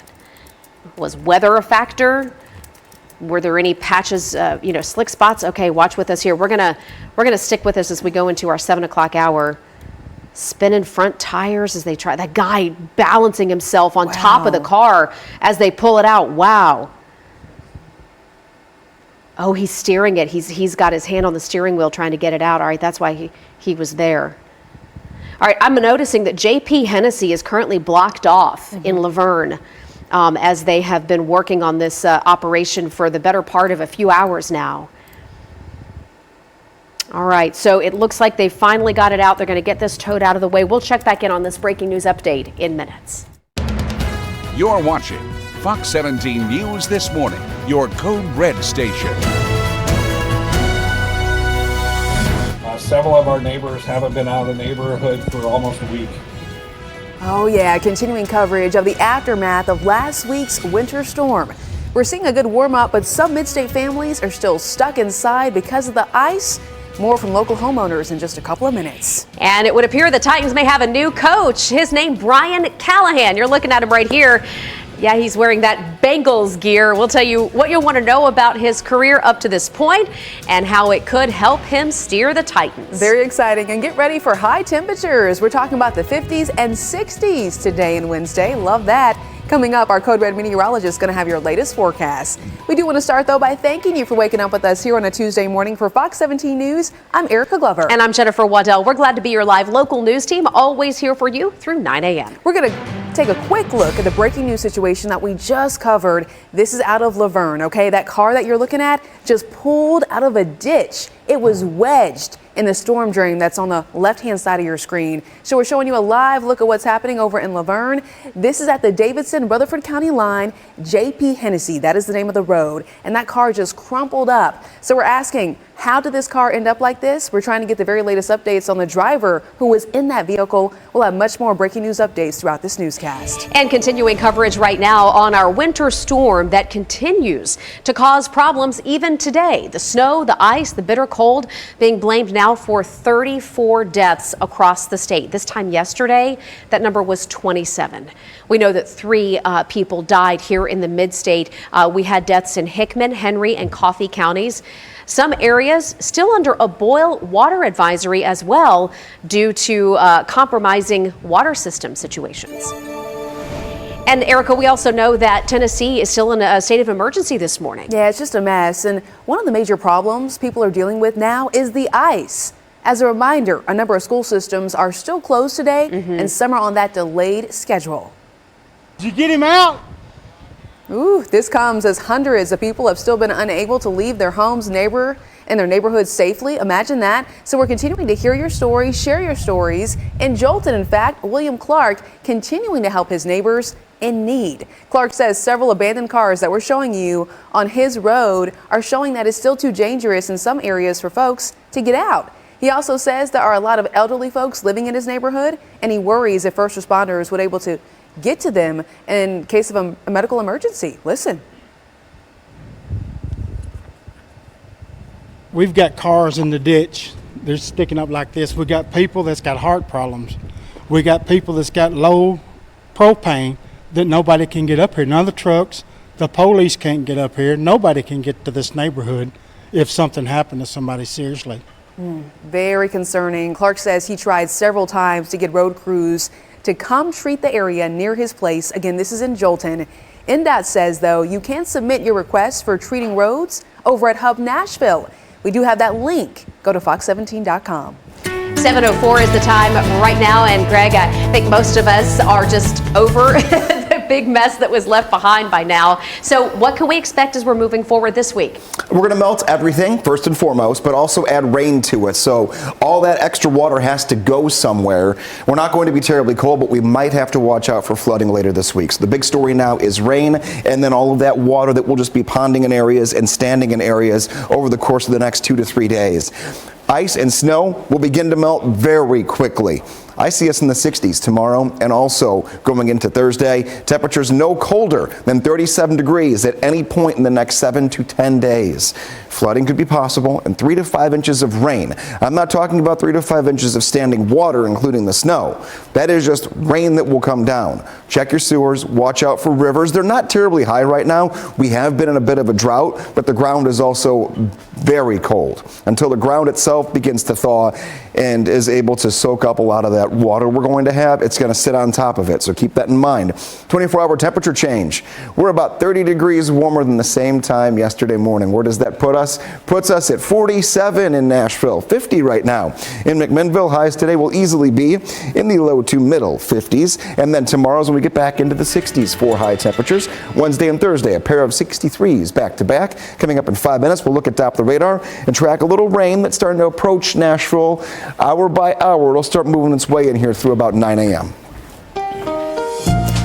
All right, steer clear traffic. Let's get out to I-24. This is at Harding Place. As you make that drive through the Antioch area, you can see a couple of disabled vehicles here on the shoulder. Emergency crews have not arrived yet. When they do, it will slow things down a little bit more as you make that drive in out of Murfreesboro. Drive times right now, we've creeped up over an hour coming in from Murfreesboro right now. Part of that drive through Antioch is part of that reason for the slowdown. 33 minutes in from Franklin, 64 minutes down from Clarksville.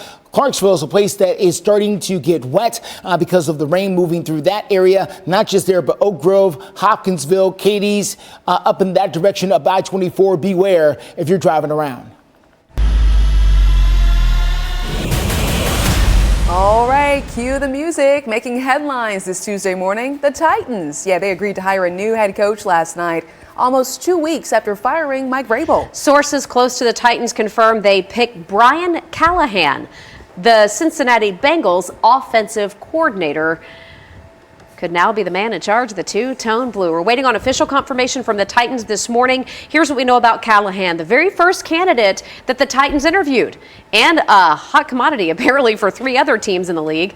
Callahan spending the last 5 seasons with the Bengals, including 2021, where the Bengals made it to the Super Bowl. Then in 2022, the Bengals made the AFC Championship for the 2nd year in a row. And we are not done talking about the brand new head coach of the Titans as of yet. Coming up in a few minutes, I'm going to tell you why Nissan Stadium, they hope the scoreboard will have a little bit more points on them coming up next year. At Wells Fargo. 7:09 is the time. According to the Associated Press and ESPN, the Tennessee Titans have zeroed in on their brand new head coach. No, it is not this man. This is their last head coach. They fired him a couple of weeks ago. Their new head coach is Brian Callahan. Now, Callahan's going to be very different from Mike Vrabel. He did not play at Ohio State like Vrabel did. Instead, he played at UCLA. That's where he was a walk-on quarterback. But his coaching career actually began in 2010. You can see some of the quarterbacks that he's coached under or coached along the way as he's made several NFL stops.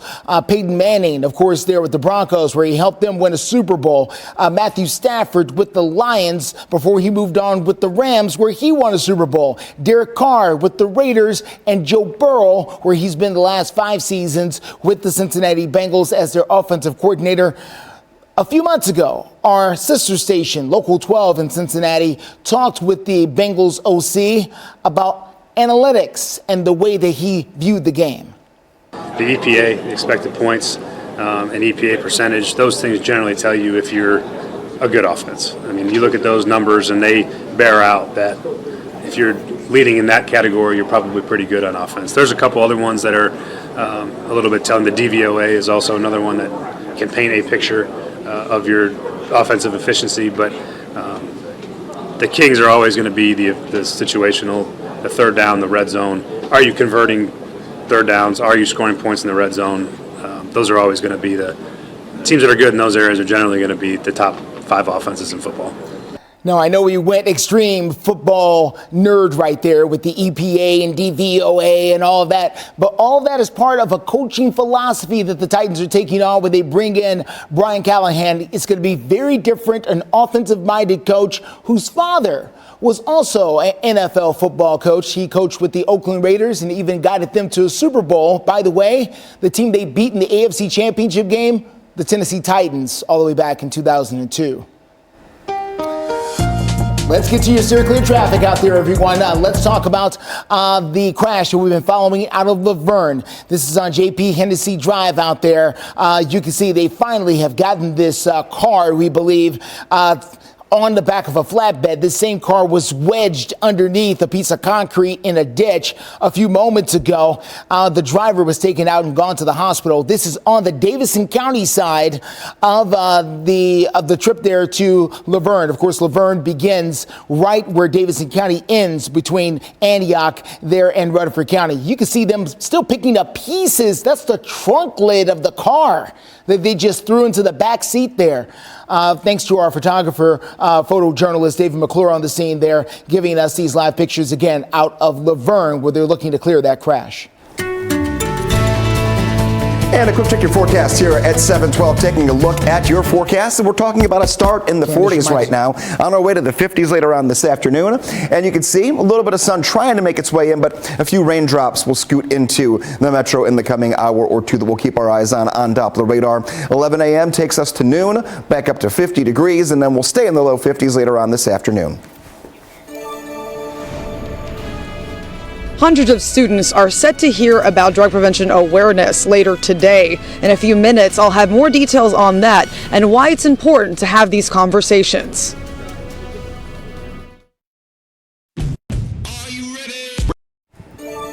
7:15 is the time here on Fox 17 News this Tuesday morning, and new leaders from the Nashville Department of Transportation facing members of the City Council talking about why snow and ice removal never happened on several Nashville roads. We have the Assistant Director for the Nashville Department of Transportation, NDOT, saying that they put a priority on about 1,800 miles of Nashville's 5,800 miles of roads for snow and ice removal. You do the quick math here, you can see there's about 4,000 miles of road they didn't get to. The reason for that?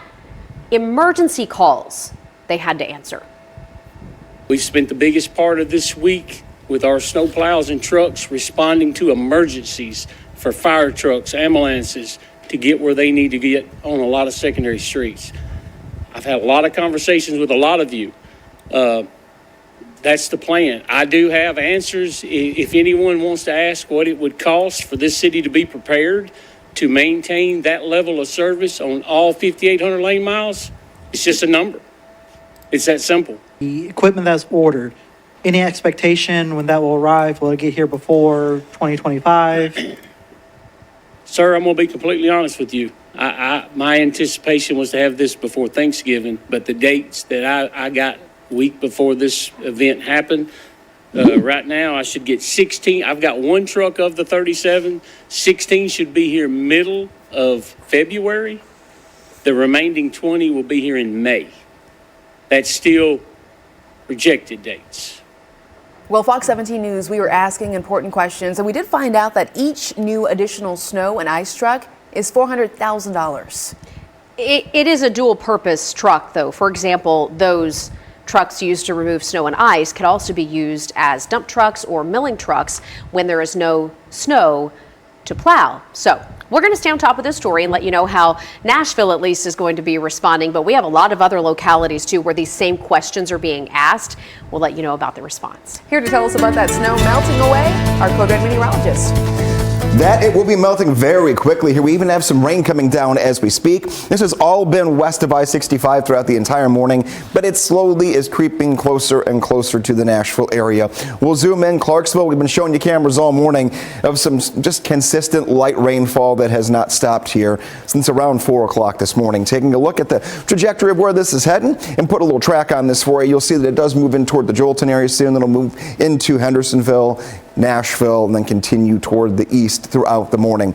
Afternoon hours looking pretty good. This is not the actual temperature. This is the 24-hour temperature change. So every positive degree means that's how many degrees above yesterday's temperature that we're at. We're at 47 right now in Nashville, 46 degrees in Tullahoma and Lewisburg, and 50 right now in McMinnville. Afternoon temps going to put us to right near the low to middle 50s today, and even warmer tomorrow and Thursday, 54 degrees. Your afternoon high for your Tuesday. Again, most of our rain coming down this morning, and then a batch moves in overnight tonight into tomorrow. And that one may even wake you up overnight. A couple of claps of thunder can't be ruled out right in the middle of nighttime. We're talking 2, 3 o'clock in the morning. And then a few more showers will continue leading into your Wednesday and your Thursday. By the time all is said and done, an additional 3 to 5 inches of rain and all of the snow and ice melt we'll be having to contend with here by the end of the week. Steer clear traffic out there for you this morning. Let's get you to I-40 near Wilson County. That is where we are experiencing a little bit of a slowdown in that area. That is because of the situation going on in front of it, where we've got a disabled vehicle over on the shoulder of the road. So heads up in that area. Is going to take you a little extra time getting down from the areas around Lebanon, Mount Juliet. Could be a bit slow up there this morning thanks to some of this slowdown that we've seen up in front of you. The other thing we're watching, of course, is traffic coming in out of the Vietnam Veterans Boulevard area. Drive times are okay. 64 minutes out of Clarksville, 61 out of Murfreesboro, 33 out of Franklin. The other drive we were watching is apparently not wanting to cooperate with us now. So we'll show it to you coming up in a few. All right, Justin, thank you. Gotta love technology. 7:20 is your time right now. And a nationwide program called Victoria's Voice is hosting an event today at Davidson Academy in Nashville, working to educate students on drug prevention and awareness. and really working to get ahead of that before it ever becomes an issue. Fox 17 News' Karen Aguilar joining us live there now with some more information about today's event. What can you share with us, Karen? Good morning, Jen and Erica. They're planning to hold a school assembly here at Davidson Academy, and they'll be talking to nearly 400 students about drug prevention education, resources, and support for those affected by substance abuse. These talks could be the difference between life and death for some students. Now, as context for Victoria's Voice, it was started after David and Jackie Siegel's daughter, Victoria, unfortunately died 8 years ago from a drug overdose. You can see that they're still advocating to this day, trying to save lives. And I'm here with Leah Shepard, the executive director of Victoria's Voice, who tells us what the message is for students here today. Thanks so much. It's easy to tell kids not to do drugs. What we really try to talk about is why they shouldn't do drugs, because now more than ever, especially with the epidemic of fentanyl poisoning, that the first time you try drugs can absolutely be the last time that you try drugs. Yeah, and that's the unfortunate reality of some of these students and that don't know exactly what is going on. Now, talking about students and a trend, we do know that vaping is popular right now. What can Victoria's Voice tell us about vaping? So many kids really believe in parents that vaping, because it's not tobacco, isn't a harm to them. They don't understand how it affects their lung development. And as I mentioned earlier, as it relates to fentanyl poisoning, vapes, we're learning, are one of the easiest ways for fentanyl to get into kids' systems. And the first time they try again could be the last. Fentanyl poisoning is happening across the country, and vapes are one of the #1 ways that it's getting into kids' systems.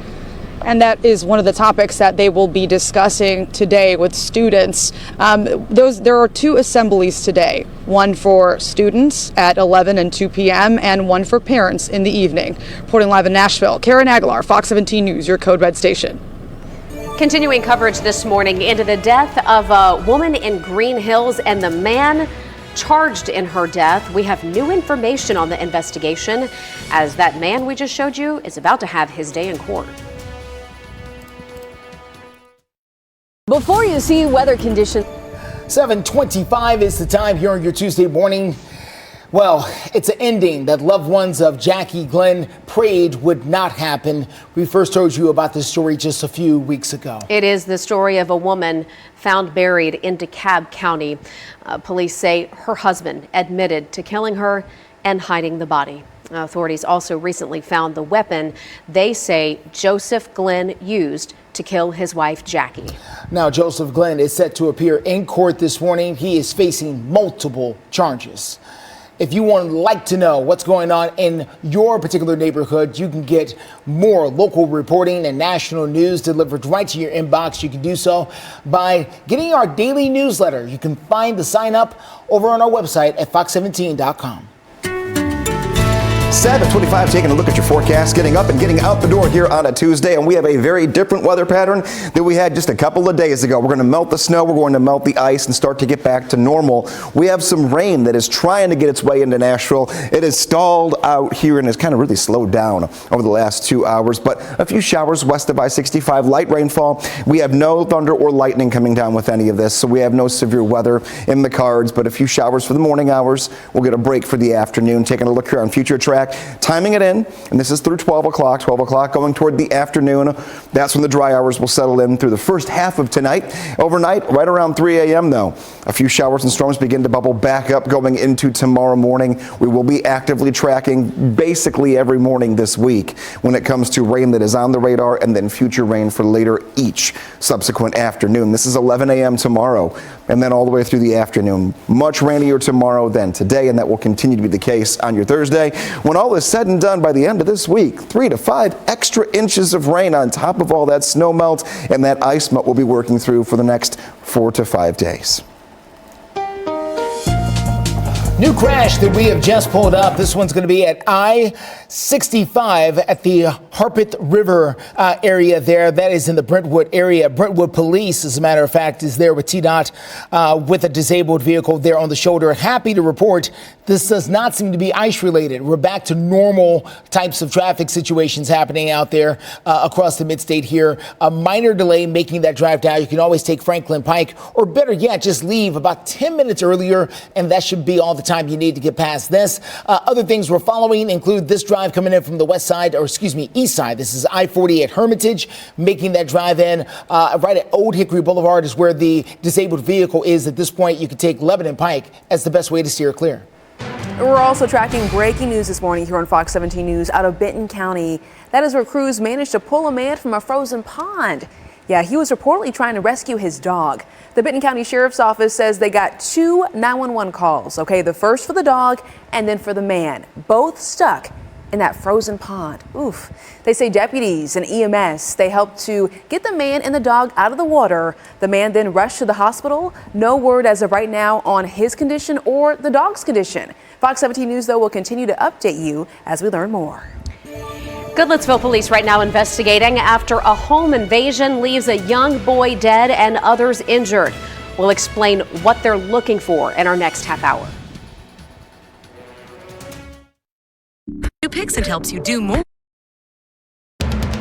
You're watching Fox 17 News This Morning, your Code Red station. Good morning. Waking up here to increasing cloud cover and rain getting closer and closer to Nashville. We'll look at top of the radar on how much rain we're going to receive by the end of the week coming up on your forecast. Steer clear traffic takes us to 65 at the Harpeth River down in Brentwood. We're going to tell you how this slowdown is going to impact your drive from Franklin and beyond. All right, off to a busy start. Do want to start, though, by thanking you for waking up with us here on a Tuesday morning. For Fox 17 News, I'm Erica Glover. And I'm Jennifer Waddell. We've got you covered live through 9 and an update to breaking news right now. This is from Laverne in Operation Crime and Justice. Actually, we're going to go to Goodlettsville. Yeah, Goodlettsville police do need your help finding a car that we're showing you on the screen. You can't really make it out, but we do want to bring it to you. A home invasion, though, leaving one person dead and several others hurt. According to police, the invasion occurred Friday at the Retreat Apartments. That is over on Robert Cartwright Drive. Witnesses say 2 masked people armed with AR-style weapons entered the apartment and then just opened fire. Very scary.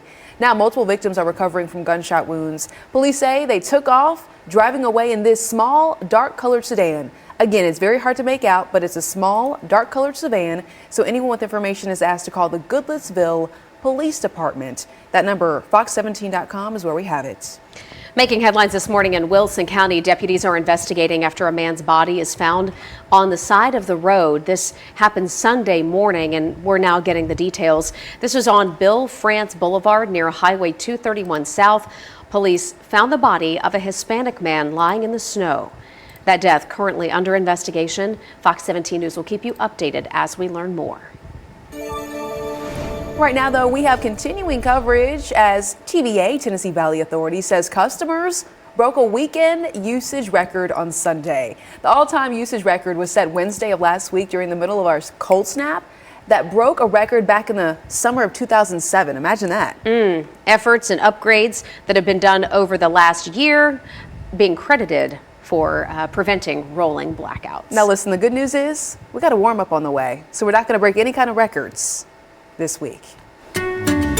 Thankfully, yes, not a single hour will be below 32 degrees for the next 7 to 10 days. So we're done with that very, very brutal blast of cold air we had last week. Here's a look at radar. We do have some showers coming down, lightning indicator turned on. Not seeing any of that with any of these showers. This is just some light to moderate rainfall attempting to track its way into the Nashville area. Finally, we've been watching this since 4 o'clock in the morning. It's just been moving and chugging along very, very slowly. 15 to 30 minutes. Nashville gets very light raindrops on some of the windshields this morning. Grab the umbrella, toss it in the back seat just in case, because all of this rain that you see is going to continue to move in this direction. It's going from the northwest to the southeast, so we're all going to end up getting a little bit of rain this morning, and then another batch that moves in overnight tonight into tomorrow. We're going to have round after round of rain, and that will end up giving us some decent rainfall totals. We're talking some 3 to 5 inches of rain by the end of this week. Then you factor in all the ice and snow that we're melting in the meantime. So watch out for standing water. Watch out for areas of ponding. Driving around here, the ground has to thaw out before a lot of that water can actually soak into it. Keep that in mind. But the rounds of steady rain that we will continue with here will be pockets of heavy rain at times. A couple of those overnight tonight and then tomorrow morning. The second half of today, trending relatively dry after lunchtime, but the snow melt and then the heavy rain could give us a pretty messy week from beginning to end here when it comes to this incoming weather maker. We are a good 20 to 30 degrees warmer than yesterday morning. This is the actual air temperature right now. 47 in Nashville, 50 in McMinnville, 48 in Columbia, 47 in Lewisburg. Temperatures will be in the low to middle 50s later on this afternoon, and then even better tomorrow, 63 on Wednesday and Thursday. Nighttime temperatures comfortably in the 40s and 50s, so if you are sick of the ice and the snow and you've been hunkered down and haven't been able to leave your house, by the end of the week, that will all be gone. All right, everyone, steer clear traffic as you get out there this morning. Excuse me as I make a couple of corrections. I don't want to show you guys bad information. So let's get you here. I-24 at Hickory Hollow Parkway. Here's that drive as you make that drive in this morning from Antioch. I was starting to run into pockets of stop and go traffic, but in all honesty, doing pretty well on that drive coming in from I-24. I think it's got to do in part with the fact that Rutherford County schools are running 2 hours late this morning. And I think there's some traffic that would normally be out on the road that is not there because of that. So we'll continue to watch and keep a close eye on that part of this equation. Here is I-65 coming up from Concord Road. There was a crash further ahead near the Harpeth River area that has now cleared up. So good news there. You are good to go out there in 65. The drive times are not great. 39 minutes this morning from Hendersonville. Can't really find a crash associated with that. Just a lot of congestion from there. 61 minutes from Murfreesboro. 68 minutes if you're coming all the way in from Spring Hill to downtown.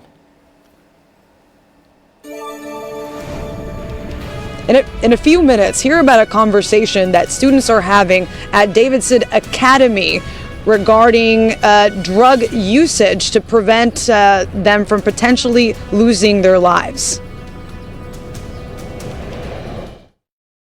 Ponce Law, working with Welcome back to Fox 17 News this morning. Time right now is 7:39, and a nationwide program is about to make history in Nashville as it delivers a message to students on how to avoid getting into drugs and vaping. Victoria's Voice is a foundation that has a goal of prevention, making sure they are talking with students and keeping them ahead of the curve. Let's talk about this with Fox 17 News' Karen Aguilar, who's live this morning with a representative from Victoria's Voice and the message that they're trying to deliver to Davidson Academy students later today.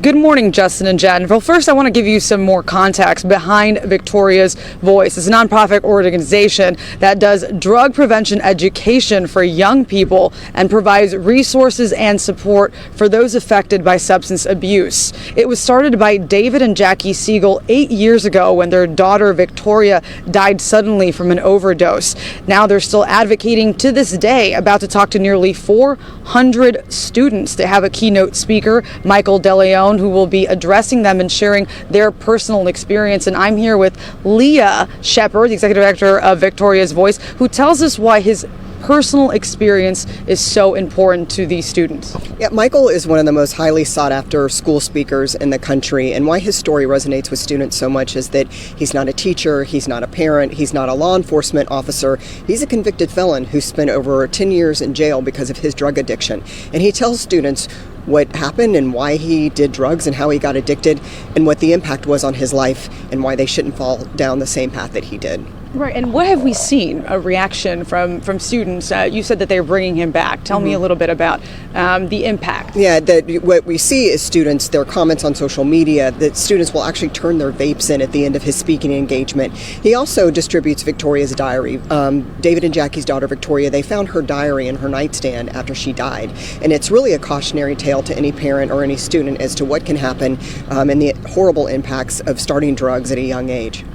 Yeah, well, thank you so much, Leah, for being here with me all morning. And I just want to remind folks that there will be 2 sessions today, one at 11 a.m. and one at 2 p.m. And then there will be another session for parents in the evening. Reporting live in Nashville, Karen Aguilar, Fox 17 News, your Code Red station. All right, Karen, thank you. Education is key, getting out ahead of it before it's a problem. Absolutely. So important. All right, let's check on the weather. Noticed that Karen was still bundled up out there, Greg. Still kind of chilly, but the rain jacket is going to be something you need later. Yeah, rain jackets, umbrellas, those are our accessories for this week. We're exchanging all of that. We're getting rid of a lot of the winter gear here. I don't have a single temperature that's going to drop below 32 degrees until the end of the upcoming weekend. Doesn't look all that pretty outside, though. This is our Metro Center camera, and you can see, yeah, we got the cloud cover rolling in. Showers are about 15 minutes away from making their way downtown. So the next check of the forecast, we're going to track what is on the radar for you. And it's all very light rainfall. We haven't even had a rumble of thunder overnight into this morning. The best part is our current temperatures right side of your screen are in the 40s on their way to the 50s later on this afternoon. You can always get your weather updates or submit your photos. Anything you need to know about here when it comes to your day-to-day forecast, you can follow along on social media. 54 degrees later this afternoon, 63 on Wednesday and Thursday. Nighttime temperature only down to 47 tonight, and we'll be close to 60 degrees for the low temperature tomorrow night. We have turned a corner. We are melting that ice and snow very quickly this week. Stay clear traffic out there. The thing we're following the most right now is I-24 near Hickory Hollow Parkway. As you make that drive into town there, starting to develop some slowdowns, some congestion building up as you make that drive in. Right now, it's about an hour from Murfreesboro to Nashville, but it can get a lot longer than that, again, as more and more people start to wake up and get going. Rutherford County schools running 2 hours late. Once those parents and those kids get up and start moving, start hitting the road, expect the congestion to pack in along with it. We'll have the very latest on other areas of town and other things happening across the Mid-State. Fox 17 News this morning continues live and local through 9 in just a few. We track severe weather. Good morning and welcome into Fox 17 News this morning at 7:45. Still a rising trend in Operation Crime and Justice this morning. Metro Police have made another arrest after a string of high-profile thefts at Green Hills Mall. Here we go again. So police say this man, Donzel Watson, is a serial shoplifter. He is charged with trying to steal a pair of $1,500 sunglasses at Nordstrom. It happened Saturday. Now, he's also accused of working with a group to steal from the Louis Vuitton store, but that was back in September. So with all the recent thefts that have happened at the Green Hills Mall, some neighbors are calling on local leaders to do something about it. Quick reminder here, get the very latest news right at your fingertips. Always be in the know by simply downloading our free Fox 17 News app. You can get it by scanning the QR code that's up on your screen with your phone. Make it as simple. We've been mentioning this morning the necessary accessory for you this week will be the rain jacket or the umbrella. Maybe for the dogs, a towel, or in this case, some boots, some doggy boots. Booties. This cute little pup and the video sent to us from Manda Allison shows the little dog here named Barkley. He didn't quite know what to do with the little doggy booties. Oh, look at it. Barkley. It's okay, buddy. Oh, as my husband would say, that's just torture. Oh my goodness. Now, but the cutest kind, too. It really is. But, you know, too, with regards to necessary accessories, that rain this week is going to make for some muddy paws out there. Oh, 100%. Because we're melting all the rain, or not melting the rain, we're using the rain to melt all the snow and the ice from last week. So we're going to have all that water. We're going to have frozen ground that it won't sink into really well. And then we're going to put 3 to 5 inches worth of rain on top of all of that we're melting. So this is going to be one of those kind of weeks here. And I have to show you both something during the commercial break, a photo. Okay. If you think that those booties for the dogs are an unnecessary accessory, my dog has an umbrella that literally is attached to her leash. It's an umbrella that just sits right over her. She does not like it. But we need to have our umbrellas here for the rest of this week. Taking a look here at Doppler radar, all light rainfall. The greens indicating lighter rainfall. However, I've picked up one little pocket of some more decent, moderate rainfall, we'll call it. Not thunder, not lightning, but definitely more of a downpour that'll last a good 15 minutes as it makes its way through portions of southern Kentucky. Keep that in mind. Clarksville area, Hopkinsville, you've been seeing some rain on and off. We haven't really gotten much yet into the downtown area, but we're getting closer. We're about 20 minutes out. These are the lightest bands of rain we're seeing so far this morning, but there will be a few sprinkles, and you will need to use the umbrella the first half of today on and off. Second half of today, a little more manageable when it comes down to the rain. You'll see that right here on Future Track. Lunchtime, still some decent showers, but this is the second half of today into the first half of tonight. We are dry. However, tomorrow morning, I'll be tracking in real time once again with you a few of those little pockets of decent downpours, but mainly light to moderate steady rainfall that we'll be tracking in. Tomorrow, much more active than today. This is tomorrow late in the morning into the afternoon hours, and it will continue much more consistently tomorrow and even into Thursday. Thursday could give us a couple rumbles of thunder that mix in. And look at how warm we're going to be. 54 degrees today. That's the high temperature. Overnight tonight, only down to 47. So we continue to melt everything. And then 60s for Wednesday, Thursday, and Friday. We are finally done with the cold for at least the next 7 to 10 days. Steer clear traffic out there for you this morning. Let's get started here at Vietnam Veterans Boulevard. This is out in the Sumner County area as you make that drive in from Hendersonville, Goodlettsville, all the way down from Gallatin this morning.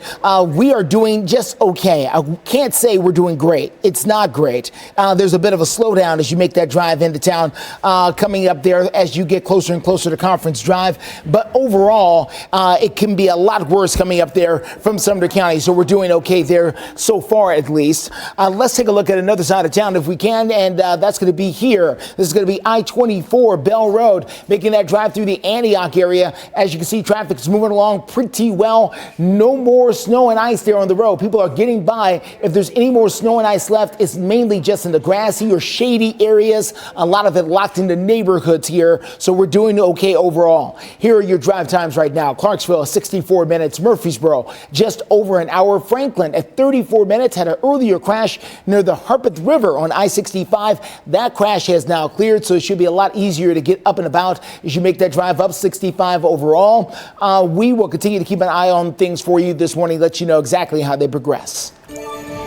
Justin, thank you. That winter storm had a lot of Nashville folks trapped for days. And I know a lot of you are getting back to work and back to school. And as you do, I want to let you know about gas prices. Now, nationwide, we've seen a bit of a drop off, but I'll tell you right now, some of our prices here at home have actually gone up just in the last day or two. So the last 24 to 48 hours. Prices right now, this is from our fuel gauge over at fox17.com. You can access this anytime. You go to the website, you click on the drop down to fuel gauge, and it'll show you where you can find the cheapest prices. So let's see if we can get okay, we'll use blue. All right, so I will tell you, as is typical for our area, most of the cheaper prices are going to be north and east of Nashville. So for example, here's downtown, right? Downtown Nashville.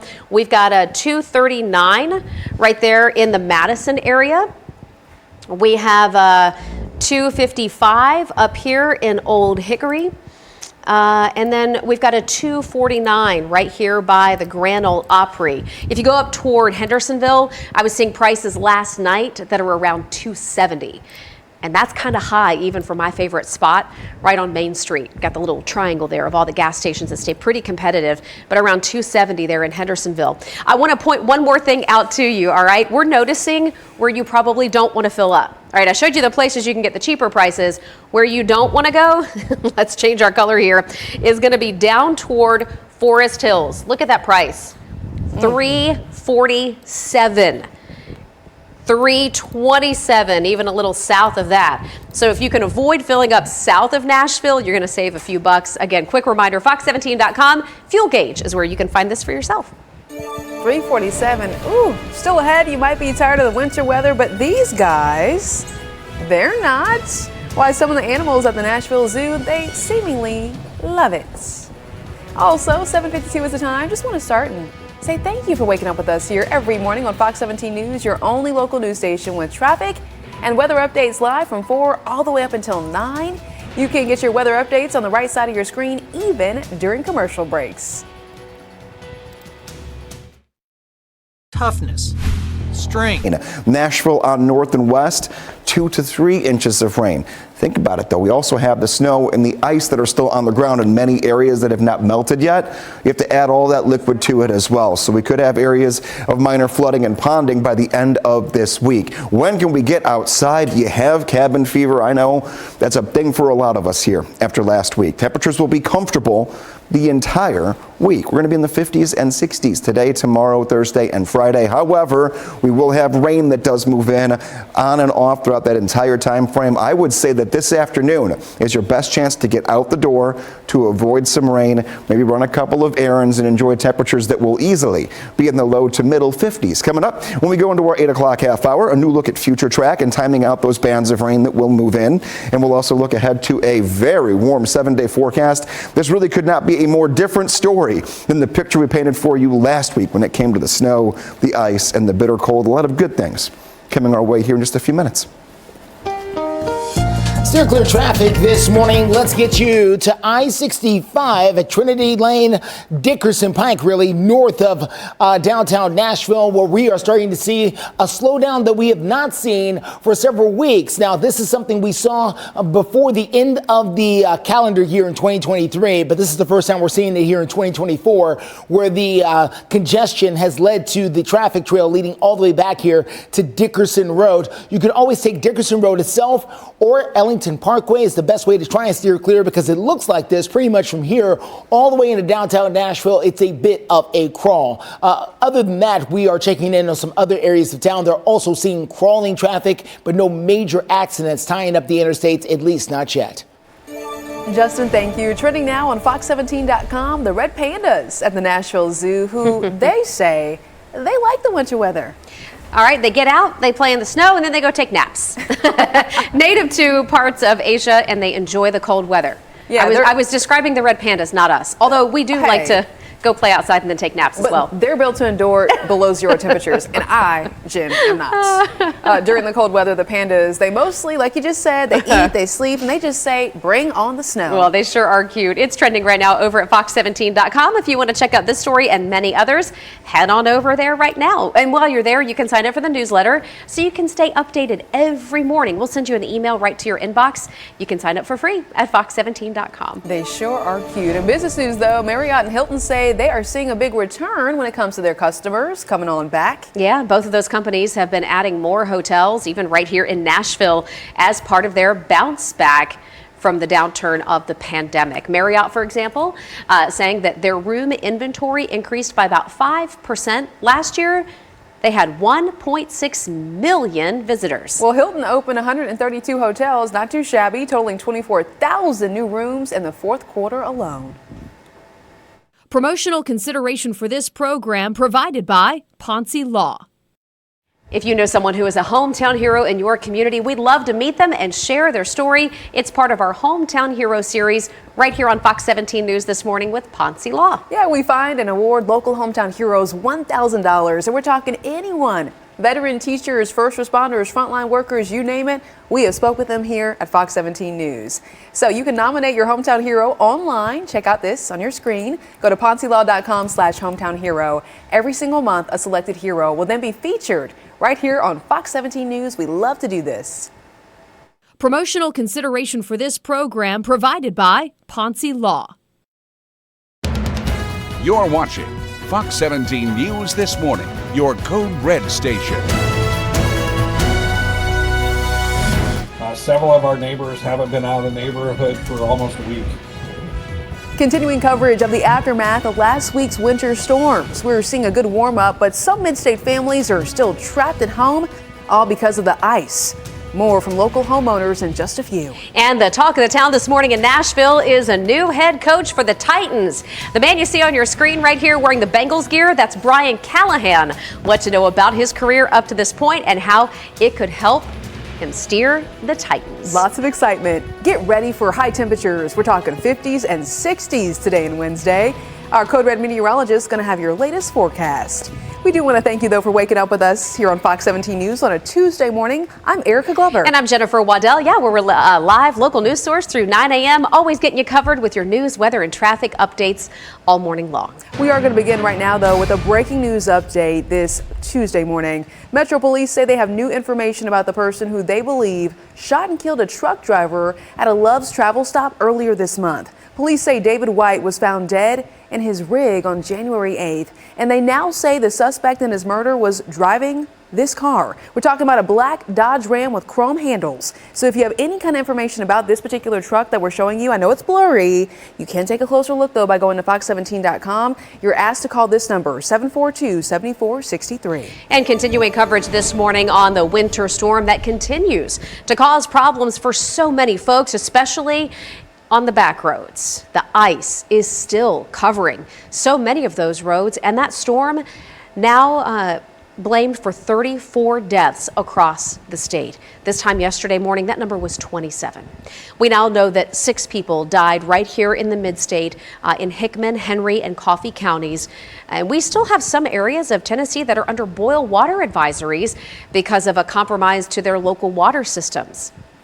Erica, we also know that Tennessee is also still in a state of emergency as of this morning. Yeah, that's right, Jen. One of the major problems is that people are dealing with the ice that's still around. As a reminder, a number of school systems are still closed, and then some are operating on a delayed schedule. Think about 2-hour delay or such. Listen here. Did you get him out?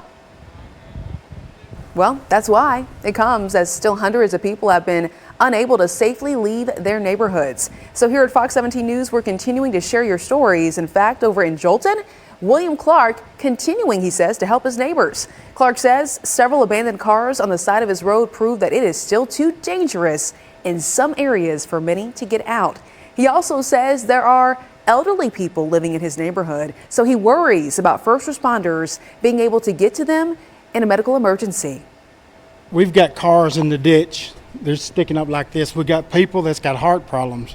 We got people that's got low propane that nobody can get up here. None of the trucks, the police can't get up here. Nobody can get to this neighborhood if something happened to somebody seriously. Scary situation. Now, Clark says he tried several times to get road crews to come treat the roads near his place in Jolton. NDOT says you can go ahead and submit your request for treating roads at Hub Nashville. We do have that link at fox17.com. And we've got you covered on the forecast as it continues to change through the week. We're going from 0 degrees and ice to 60 degrees and rain for several days. Greg is here now to tell us about what we can expect as we move forward this week. Yeah, we're completely flip-flopping the forecast here. All the rain is going to melt the snow. It's going to melt the ice packs, and we'll get back to kind of business as usual. We'll have temperatures in the afternoons that'll be in the 50s and 60s with a little bit of light rainfall coming down right now, mainly west of I-65. You talk about areas like Clarksville and Hopkinsville. We've been seeing the rain coming down for the better part of the last 3 hours. Dickson, you are now in it as well. And let's take a look as I zoom this into the Nashville area. We're going to see some raindrops picking up pretty quickly here in the upcoming 10 to 15 minutes. This will squirt right along north and south I-65 into town from both directions. You're going to be seeing it here coming down in a little bit right now. We're talking about areas like Berry Hill in 15 minutes. Even out toward East Nashville in the next half hour, we'll see this band of rain move in. This is light to moderate rainfall.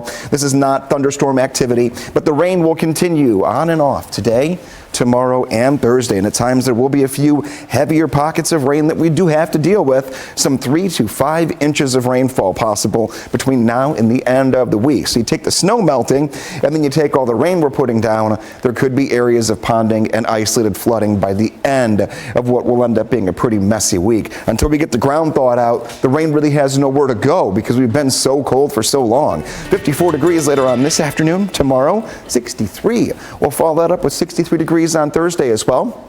And right near 60 on Friday. A little bit cooler by the end of the weekend, but compared to last week, this is some nice territory to be sitting in here for a good 7 to 10 days. Steer clear traffic for you this morning. Let's get a quick look out here at what we're dealing with on 65 near Dickerson Pike. As you make that drive in from the north side, it's extremely slow as traffic continues to build and build. No accidents. This is congestion. This is people getting out there on the roads all at the same time, trying to get to work or school, tangling with pickup trucks and all kinds of things like that, or rather 18-wheelers and cargo trucks and things like that as you make that drive in. Other parts of town are equally as crowded. This is 40 at Spence Lane coming in from the east side. As you can see, you may be able to cut in and out of some of the lanes here, but a lot of them are very slow as people continue to come in and merge and then try to move on to their next destination here. Overall drive times are swelling about 10 to 15 minutes behind their normal pace. We're going to give you the very latest view coming up in a few. Making headlines this morning, the Tennessee Titans agreeing to hire a new head coach last night, almost 2 weeks after firing Mike Vrabel.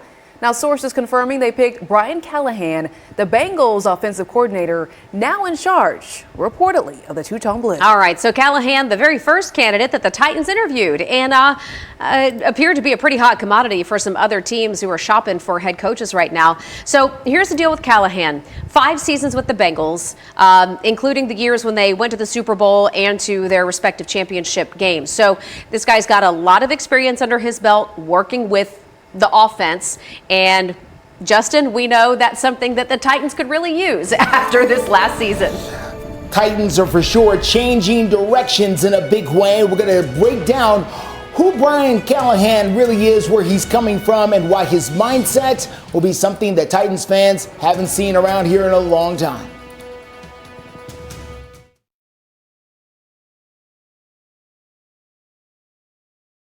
Toughness, strength.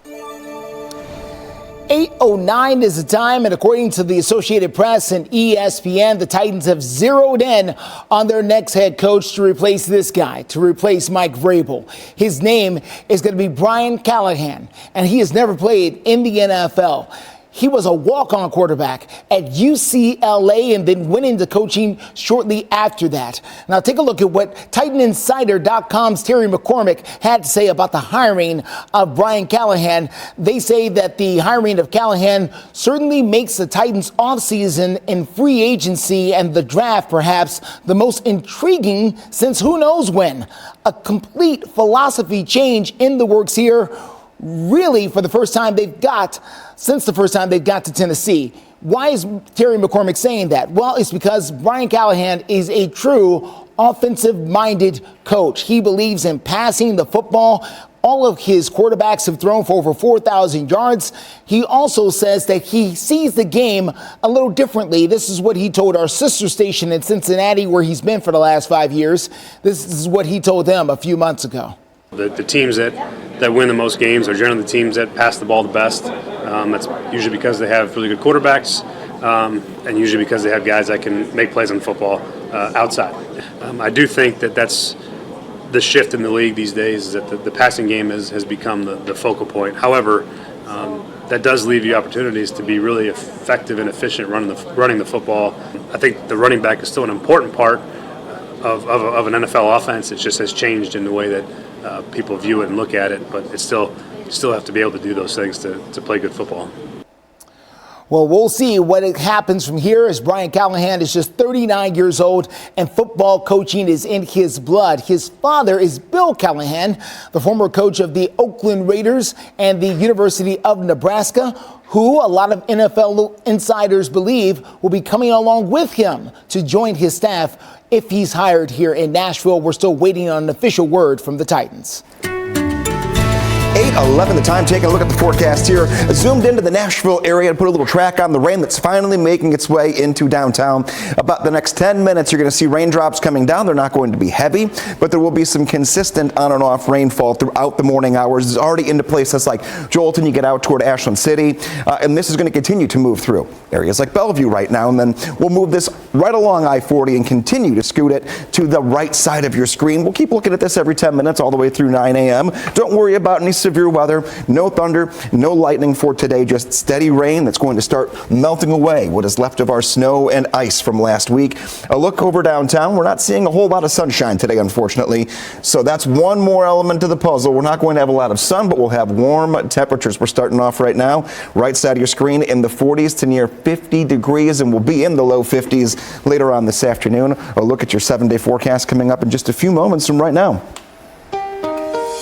Steer clear traffic out there this morning. Let's get a good look here at I-24 Haywood Lanes. You make that drive into town there this morning from the Antioch area. As you can see, traffic is moving there. And we're running into a good pocket of traffic right now. There's good pockets and bad pockets out there. This is a good pocket of traffic as you make that drive in from Antioch there this morning. A lot of the snow and ice over on the shoulder of the road. Good to see. This is Vietnam Veterans Boulevard here in New Shackle Island, making that drive down from Sumter County, also doing pretty well this morning overall. In a few minutes, I'll have details on high schoolers and middle schoolers learning about drug prevention awareness here at Davidson County Academy from a keynote speaker who says he's experienced drug abuse himself firsthand.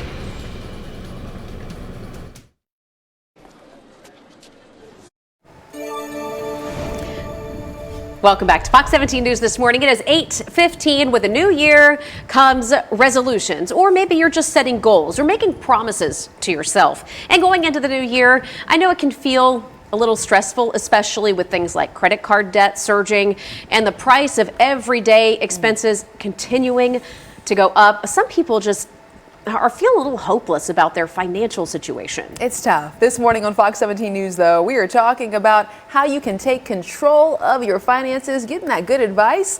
Joining us is George Kamel, the author of Breaking Free from Broke. All right, George, good morning to you. It's so good to have you back on the show. You got to make that money work for you. Absolutely. I feel empathy for all of those people struggling, going, listen, it's hard even when you're debt-free, you're doing all the right things, you're not spending frivolously, it still feels like there's too much month at the end of your money. And so that's where making a budget can help you put some facts on paper instead of just how I feel about things. And that means putting your income minus expenses, you want that to equal zero. I mean, you've given every single dollar an assignment. No dollar is going to float away into, retail therapy. George, there's something that you talk about in your book, Breaking Free from Broke, and it hit me because, I'm raising teenagers and trying to teach them the importance of how to make your money work for you. You talk about a toxic money culture that exists right now. What do you mean by that?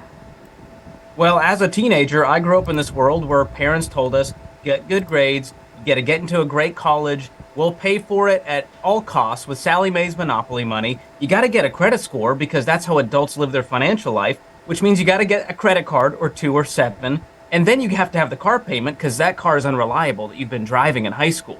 And so what this ends up with is people entering adulthood strapped with payments with tons of anxiety, tons of stress, and cynical toward adulthood. That's the toxic money culture. Every single piece of it is meant to get us in debt and keep us in debt, which just adds stress to our lives. And I believe we can rise above that system. Okay, we did a quick check. 7 out of 10 living paycheck to paycheck. What is the one thing I can do to turn that around if I'm watching this story and I want to make a difference in my paycheck, my pocketbook?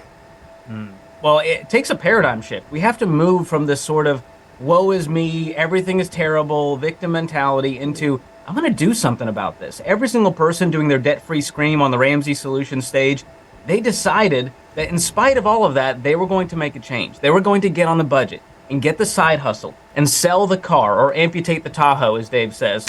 And all of those decisions lead you to debt freedom, and it makes you believe you have control over your financial destiny. And I believe we all have that. You're always going to get real talk with George Kamel. That's what I love about it. By the way, speaking of, finding ways to save here and there, George, I never will forget that little reel that you and Rachel Cruz did talking about how people can save money even on their Chick-fil-A run. Ooh. buy this, not that, and you can save a lot of money just in those simple everyday things. It's still one of my favorites, George. Thank you. It takes a little intentionality and research, and it's kind of fun once you get used to learning ways to save money. All right. George Campbell, thank you so much for joining us this morning. I got to go check that out. Saving money at Chick-fil-A is my kind of thing. It's 8:18 right now, just about 8:19, and we want to say good morning to you from all of us here at Fox 17 News this morning. We're going to move on now to some other stories topping our headlines here on this Tuesday, one of them being the weather in a big shift that we're about to experience all over again, Greg.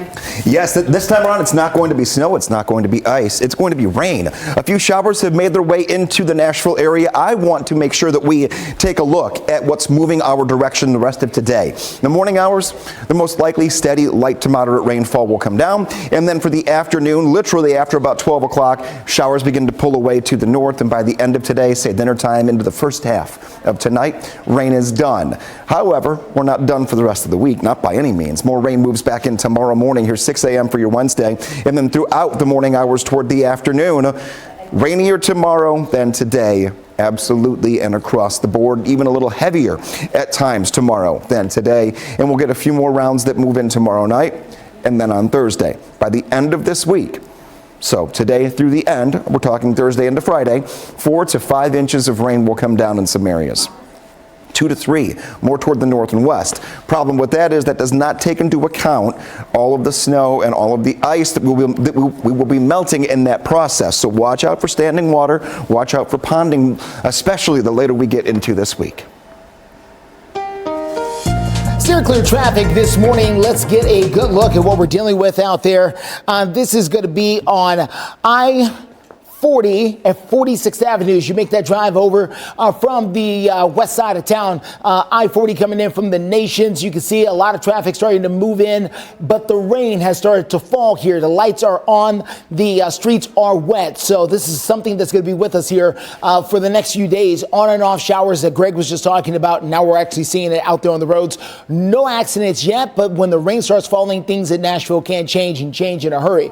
Here is I-65, very close to the Metro Center area here, Rosa Parks Boulevard. You can see the traffic really starting to slow up as you cross the Cumberland River Bridge. Just as you get across that Rosa Parks exit there, best way to steer clear if you don't want to sit in this, you could try your luck over on Jefferson Street. That'll get you a lot of the same locations where this will get you. But other than that, give yourself extra time. Fox 17 News this morning. We'll be right back. Count on value with certified 8:24 is the time here on your Tuesday morning. A nationwide program called Victoria's Voice will be hosting a big event today at Davidson Academy. The goal is to try and educate students about drug prevention and awareness. Yeah, really working to educate the whole family unit before it ever becomes a problem. And our Fox 17 News reporter Karen Aguilar is joining us live at Davidson Academy talking about the history that'll be made there at the school today. Right. Nearly 400 students are expected to hear from keynote speaker Michael DeLeon, who shares his personal experiences with drug abuse and also tells them about the dangers of drugs like marijuana, fentanyl, and even substances like vaping, which he tells me has been on the rise. The Victoria's Voice will be hitting a milestone of 1 million people they've reached, with parents and children alike, once these assemblies go underway. Now, I'm here with Sarah Jane Moore. She is the high school and middle school principal of Davidson Academy, who tells us why it's so important that Michael DeLeon comes to speak to students. What's the impact? So beyond our efforts in the classroom here at Davidson Academy, we always take a proactive approach in preparing our students for college life and eternity by providing educational experiences through assemblies where we invite guest speakers to come. Our number one priority here at Davidson Academy is that in everything we do it through a Christian worldview.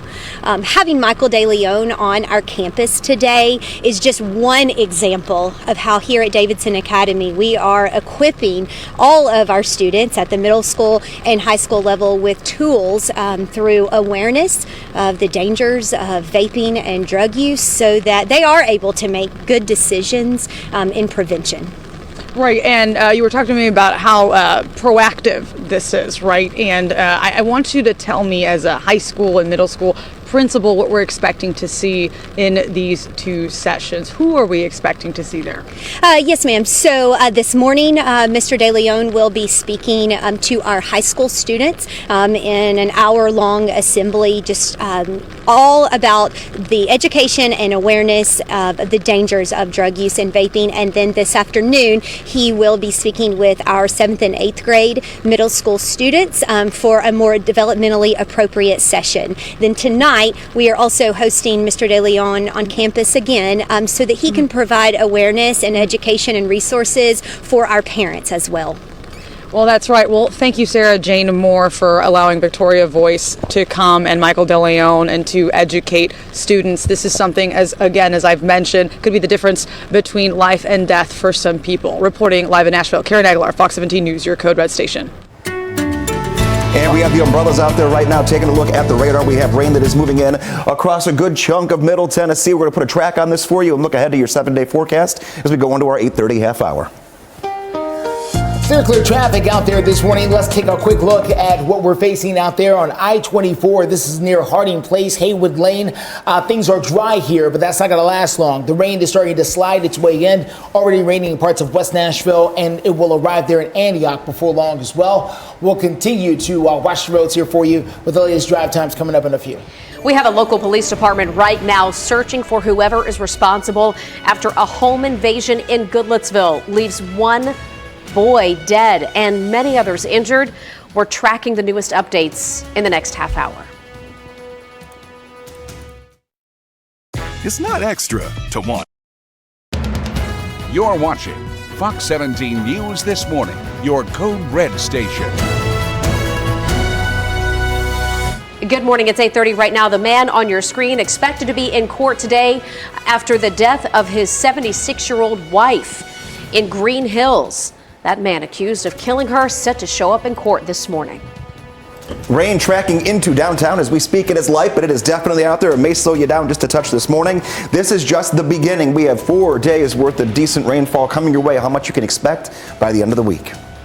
And slow down. This is I-40 at Charlotte Pike, where the rain is already falling. Don't become victim to the next crash. We're going to tell you what the problems are coming up in a few. We do want to start, though, by thanking you for waking up with us here for our final 30 minutes on Fox 17 News. I'm Erica Glover. And I'm Jennifer Waddell. We are your live local news source through 9 a.m. 30 minutes to go and getting you updated on the biggest headlines here of the morning, including the Green Hills man who is accused of killing his wife on New Year's Day. We're talking about Joseph Glenn, the man right behind us, expected in court this morning. Investigators say Glenn admitted to hitting his wife, Jackie, over the head, then burying her over in DeKalb County. He is scheduled to appear in Davidson County Criminal Court, on criminal homicide charges. His bond is set at $1 million.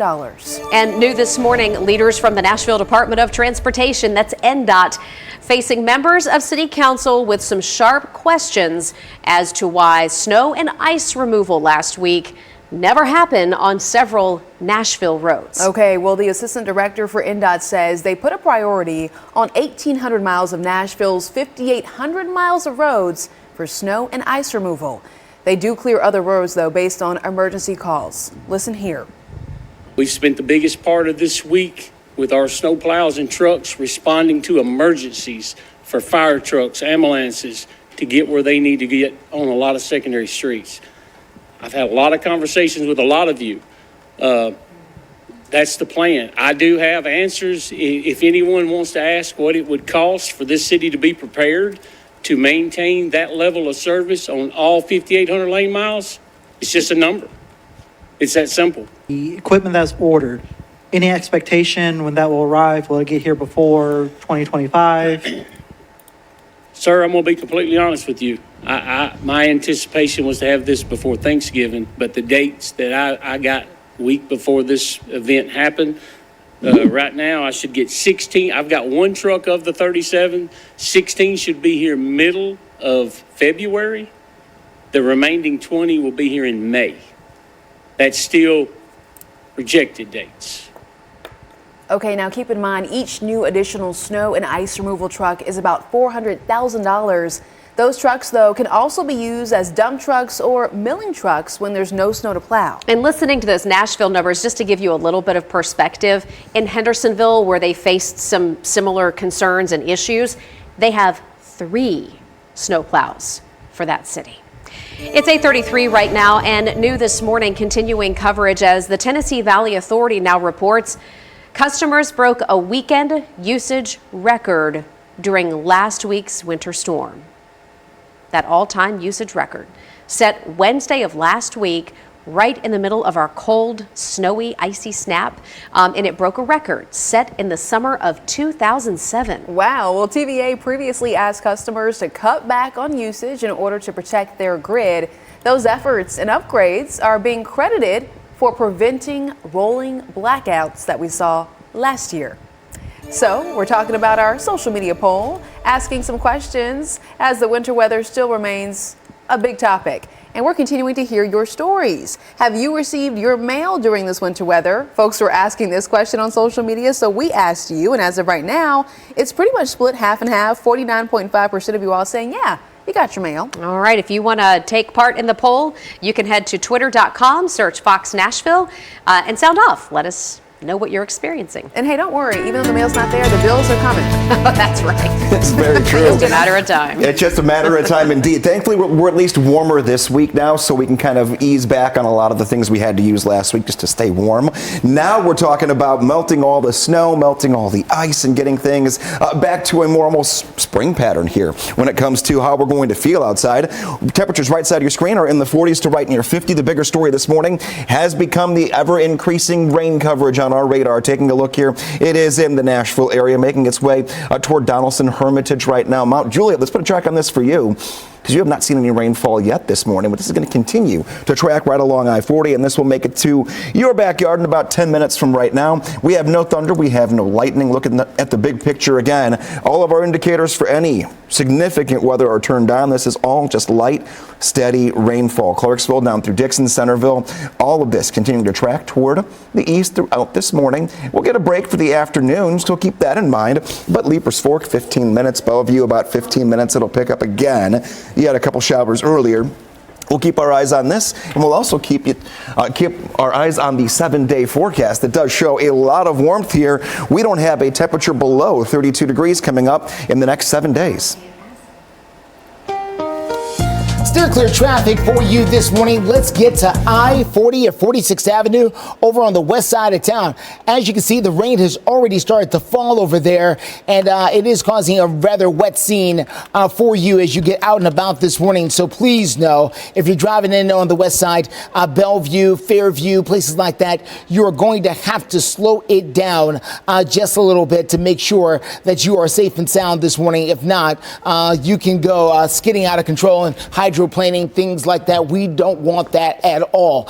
Here's another view from another part of West Nashville. This is going to be I-40 at Charlotte, a couple of miles away from 46. Same deal though, lights on and people driving. Keep in mind the snow and the ice way over here at this point, so the road should be mostly wet, not icy at this point. Still, no need for the slip and slide if you don't have to. In Operation Crime and Justice, Goodlettsville police need help finding the car on your screen right now after a home invasion left one person dead and several others hurt. According to police, the invasion happened Friday at the Retreat Apartments. That's over on Robert Cartwright Drive. And listen, it's hard to make out this vehicle, but do look. Witnesses say 2 masked people armed with AR-style weapons entered the apartment, opened fire, and took off. Multiple victims are recovering from gunshot wounds. Police say whoever is responsible drove away in this small, dark-colored sedan. Anyone with information is asked to call the Goodlettsville Police Department. 8:37 is the time, taking a live look at the showers coming on Lower Broadway, so the rain is here. We're going to have so much more, though, in your full forecast, traffic, headlines, all of that after the break. All the electricity got shut off. Right now, Fox 17 News, breaking news is what we're working on right now to learn more about a crash involving a school bus and an MTA bus. Metro Dispatch says it all happened on Dickerson Pike near Grizzard Avenue, and that is what we're mapping out right behind us here. It's in the Talbot's Corner neighborhood. Dispatch also telling us that no one was hurt. That's a fantastic update. We have, though, reached out to the sheriff's office as well as Metro Nashville Public Schools, and we'll be sure to update you on air and online, fox17.com, as we get more updates. 841, taking a look at your code red forecast. Not code red weather, but definitely going to be seeing quite a bit of rain here over the course of the next 4 to 5 days. Rain coming down very light and steadily right now for pretty much everywhere west of I-65. It's been in pockets and it continues to move in. This is through noon, and then going into the afternoon, our rain chances die down. So the end of today, fairly cloudy, but we'll be in the low 50s, and we will have the rain coming to an end by around dinner time. Overnight tonight, relatively dry for the first half, but here's 3 a.m. to 6 o'clock in the morning tomorrow. A few more pockets of rain begin to develop, and these will be a little bit heavier than what we have out there right now, and a little more widespread. Here's 11 o'clock for your Wednesday. This goes all the way through the afternoon hours, so much more rain tomorrow and also much more rain for your Thursday. How much do we get by the end of the week? Some 4 to 5 total inches worth of rainfall. This does not include the snow that we're melting. This does not include anything that's already on the ground. This is what we're going to see stacking up. 2 to 3 inches of some rainfall here, Nashville on toward the north and the west. We need it. We've been in a drought since August. Problem is the ground is like a rock right now because of how cold we were all last week. So until we get a little bit of a thaw going on, the rain's not really going to have anywhere to go. And it's going to be ponding, and there will be standing areas of water later on this week. 54 degrees. Later on this afternoon, 63 degrees tomorrow and 63 on Thursday. We don't have a single hour below 32 degrees this entire week. So whatever is still out there and causing you a nuisance, if you've still got some unmanageable roads in some areas, ice pack still there, that will all be gone by the end of this week. All right, steer clear traffic for you this morning. Let's get to I-40 at Charlotte. There on the west side, as you can see, traffic moving along there pretty well. No big problems other than the rain starting to fall there in the west side of Nashville and slowly making its way into downtown here before you know it. And that may cause some problems eventually as people don't know how to drive in the rain sometimes. They just, they're having a problem. They've been inside for a long time. All right, here is your overall drive times. Not too bad here. Clarksville, 64 minutes. Murfreesboro at 63. Franklin at around 34 minutes overall. Here's that drive through downtown starting to bunch up and slow down. But again, no accidents. This is just congestion as you get out there this morning. Justin, thank you. At 8:43 right now, we have state Democrats who are calling for the resignation of our state's education commissioner. Her name is Lizette Reynolds. Why they claim she doesn't meet the requirements for that position, and why Republicans say she's more than qualified. The playoffs are in full swing and Welcome back to Fox 17 News this morning. Right now in crisis in the classroom, we have some state Democrats who are calling for Tennessee's education commissioner, Lizette Reynolds, to step down. They say she does not meet the state requirements for her position. But the governor and House and Senate Republicans are standing behind her. Fox 17 News reporter Caitlin Miller explains.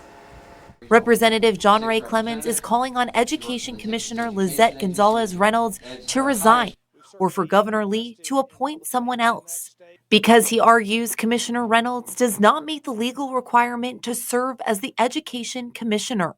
The commissioner shall be a person of literary and scientific attainments and of skill and experience in school administration. Representative Clemens says he did not find any experience in school administration based on her resume on LinkedIn, or he emphasizes any literary writings or scientific achievements on record. She was appointed by Governor Bill Lee for a very clear purpose: to undermine and destroy public schools in the state of Tennessee by pushing his voucher scam. Fox 17 News reached out to the governor's office, and their spokesperson says Commissioner Reynolds' credentials and professional experience qualify her to serve as TDOE commissioner, and we're proud of the work she's doing. Republican Senator Mark Pody says he stands with the governor. can tell you, I'm going to support the governor's options and rights to make who he thinks the commissioner should be. And I believe that this is an experienced individual. And in fact, she's going out to get more experience right now. The governor's office says Commissioner Reynolds is also currently enrolled in the UT Martin Education Preparation Program. By the way, Democrats say they want to see Chairman Reynolds resign soon, or for Governor Lee to simply appoint someone else for the position. We also want to let you know that Crisis in the Classroom is our Fox 17 News commitment to exposing problems and also finding solutions for issues in our schools. That's key. If you're watching and you say, hey, I have a story that y'all should cover, be sure to send us an email. It's news@fox17.com, or you can always call our tip line. That number is 615-266-4149. And here we are at 8:48, taking a look at your forecast, and 40s, 50s, and 60s for high temperatures throughout this entire week. So we are no longer in the deep freeze. Take a look. We have rain coming down here this morning, and all the greens indicating lighter rainfall. We had a few batches that moved through Nashville. Very hit and miss in the downtown area, but a little more well organized off to our west. So Kingston Springs, you finally got into some rain here. Let's talk about areas like Brentwood, Leapers Fork, and Franklin and see when this moves in. And we get some steady rainfall that will last you a good half hour to an hour. Bellevue, about 11 minutes. Leapers Fork, 8 minutes. You get out toward Franklin, 20 minutes from right now. So these are going to be areas that just get that consistent rain. You know, umbrella is good for today. It's not too windy outside, but you'll be using the headlights and you'll be using the windshield wipers here. And that's not just today. Our next weather maker is a 4-day-long on and off rain event that could give us up to 4 to 5 inches of rain in the forecast. So keep that in mind. Let's talk temperature and see what moves our direction and how long this is really going to last. Today, most of our rain comes down for the morning hours, and then we'll get a little break late afternoon toward the evening. High temperature of 54, 63 degrees on Wednesday and Thursday. So back-to-back days well into the 60s. Rain tomorrow, a little more frequent and a little bit heavier than today's rain. It'll start in the morning and linger into the afternoon, and then even a few showers and weak thunderstorms for your Thursday. Those 2 days are when most of our rain is going to come down. Again, with those totals up near 4 to 5 inches of rain. One thing you do not see on the 7-day forecast is a temperature colder than 32 degrees. We are melting everything that is still left from last week as we get into the middle of this week. Steer clear traffic for you this morning. Let's get to 65 at Armory Drive on the south side of town. As you can see, that rain is now starting to fall, not just in West Nashville, but now on the south side of town. As you make that way in from Franklin and Brentwood over towards 100 Oaks, you got that doctor's appointment. You have to deal with a few raindrops on your way there this morning. Better still than what some of the folks up near the state line are dealing with. We've got a crash up there that's slowing things down. This is in the White House and Portland area there. As you make that drive down from the state of Kentucky, 65 backed up for several miles right here because of some type of incident. You can use Highway 31 right here for the best way to steer clear. Franklin, Kentucky to downtown Nashville, normally around 50 minutes, 55. Right now it's closer to an hour and a half. Ooh, oh my gosh. Okay, next to Fox 17 News this Tuesday morning, the Titans may have a new coach, and his name, Brian Callahan. Can he kickstart the offense? We're going to show you his credentials. And a final look at your forecast with a live look from Nashville right now. Count on value with certified pre.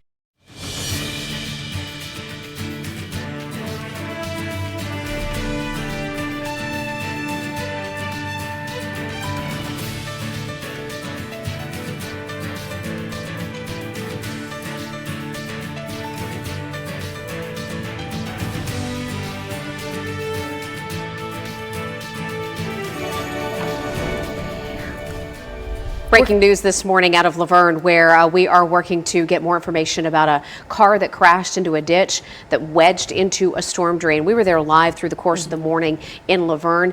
We have just learned that the crash that happened on J.P. Hennessy involved a woman driving a car that ended up crunched down into a concrete storm drain. Yeah, just a mess over there in that area. We watched as the tow trucks got in there. They were managed to pull that vehicle out, and it was just a crumbled mess. So we understand, just getting an update now from local first responders, the woman driving that car does have injuries, but they are not life-threatening, which is a miracle after we watched the damage to that car. So we'll get you posted throughout the course of the day over at fox17.com. Right now, though, we're also working to learn more about a crash involving a school school bus and an MTA bus. Metro Dispatch says it happened over on Dickerson Pike, so we're mapping it out behind us here near Grizzard Avenue.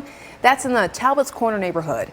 Dispatch telling us that no one was hurt, thank goodness. We have reached out to the sheriff's office as well as Metro Nashville Public Schools because they were getting back to school today after that long winter break. We'll update you on air and online as we learn more. And also making headlines here on this Tuesday morning, Wilson County deputies right now are investigating after a man's body is found on the side of the road. This happened Sunday morning. They're just now releasing the details. It happened on Bill France Boulevard near Highway 231 South. Police found the body of a Hispanic man in the snow. His death is under investigation. Again, with this story like the others, we'll keep you updated as more information comes in. We're also talking about the Titans, who reportedly agreed to hire a new head coach last night, almost 2 weeks after firing Mike Vrabel. Now, sources are confirming they picked Brian Callahan, the Bengals offensive coordinator. We have yet to hear from the Titans this morning officially, but as soon as we do, we'll let you know. As for Mr. Callahan, he was the first candidate that the Titans interviewed and, seemed to be in demand with some other teams in the league looking to hire coaches. Callahan spent 5 seasons with the Bengals, took them to the Super Bowl and some AFC championship games. So his experience on offense could be good for the Titans going forward. Can we bring in our local sports expert? Well, sure. It's very different. I'm just embracing the role. It's very different for the team. This is the first non-NFL player that the Titans and the Oilers have hired since 1989. Every other coach they've ever hired has played in the NFL. This gentleman has not. He's also the son of a former NFL coach, Bill Callahan, who, of course, coached the Oakland Raiders to a Super Bowl about 20 years ago. So he comes with a long pedigree. He's worked with a lot of successful quarterbacks. We'll see if he could bring some of that success here, but I will say it's a departure from what they normally do as an organization. Justin, do you think we could hear from the Titans about this today? Yeah. Okay. They can't keep hope. Yes. Yes. The answer is yes. It's already out there. Once Adam Schefter and the rest. Yes. The answer is yes. Yes. All right. Final look at the forecast now with Greg. Yeah, taking a look here, and the weather pattern completely different than last week. We already know that. We've already been feeling the warmer air. This morning, we're already in the 40s, on our way to the low 50s this afternoon. Rain, though, we're going to be seeing some showers coming down throughout this morning. It'll die down late in the afternoon. And then we're going to keep things rolling with the warmer air. Look at that. 63 tomorrow and 63 on Thursday. No freezing temperatures. We're melting snow. We're melting ice. But that water needs somewhere to go. And we're going to get a good 4 to 5 inches of rain in some spots by the end of this week. So watch out for ponding. Watch out for areas of standing water until the ground really thaws out. It's going to take a little while for a lot of that water to actually soak in. So keep that in mind. But we have been in a drought. So rain's going to be helpful. And I see no indicators of severe weather right now, which is good too. Great news. Go ahead and get everything ready by the door. The boots, the umbrella, I'm thinking towels. Yeah.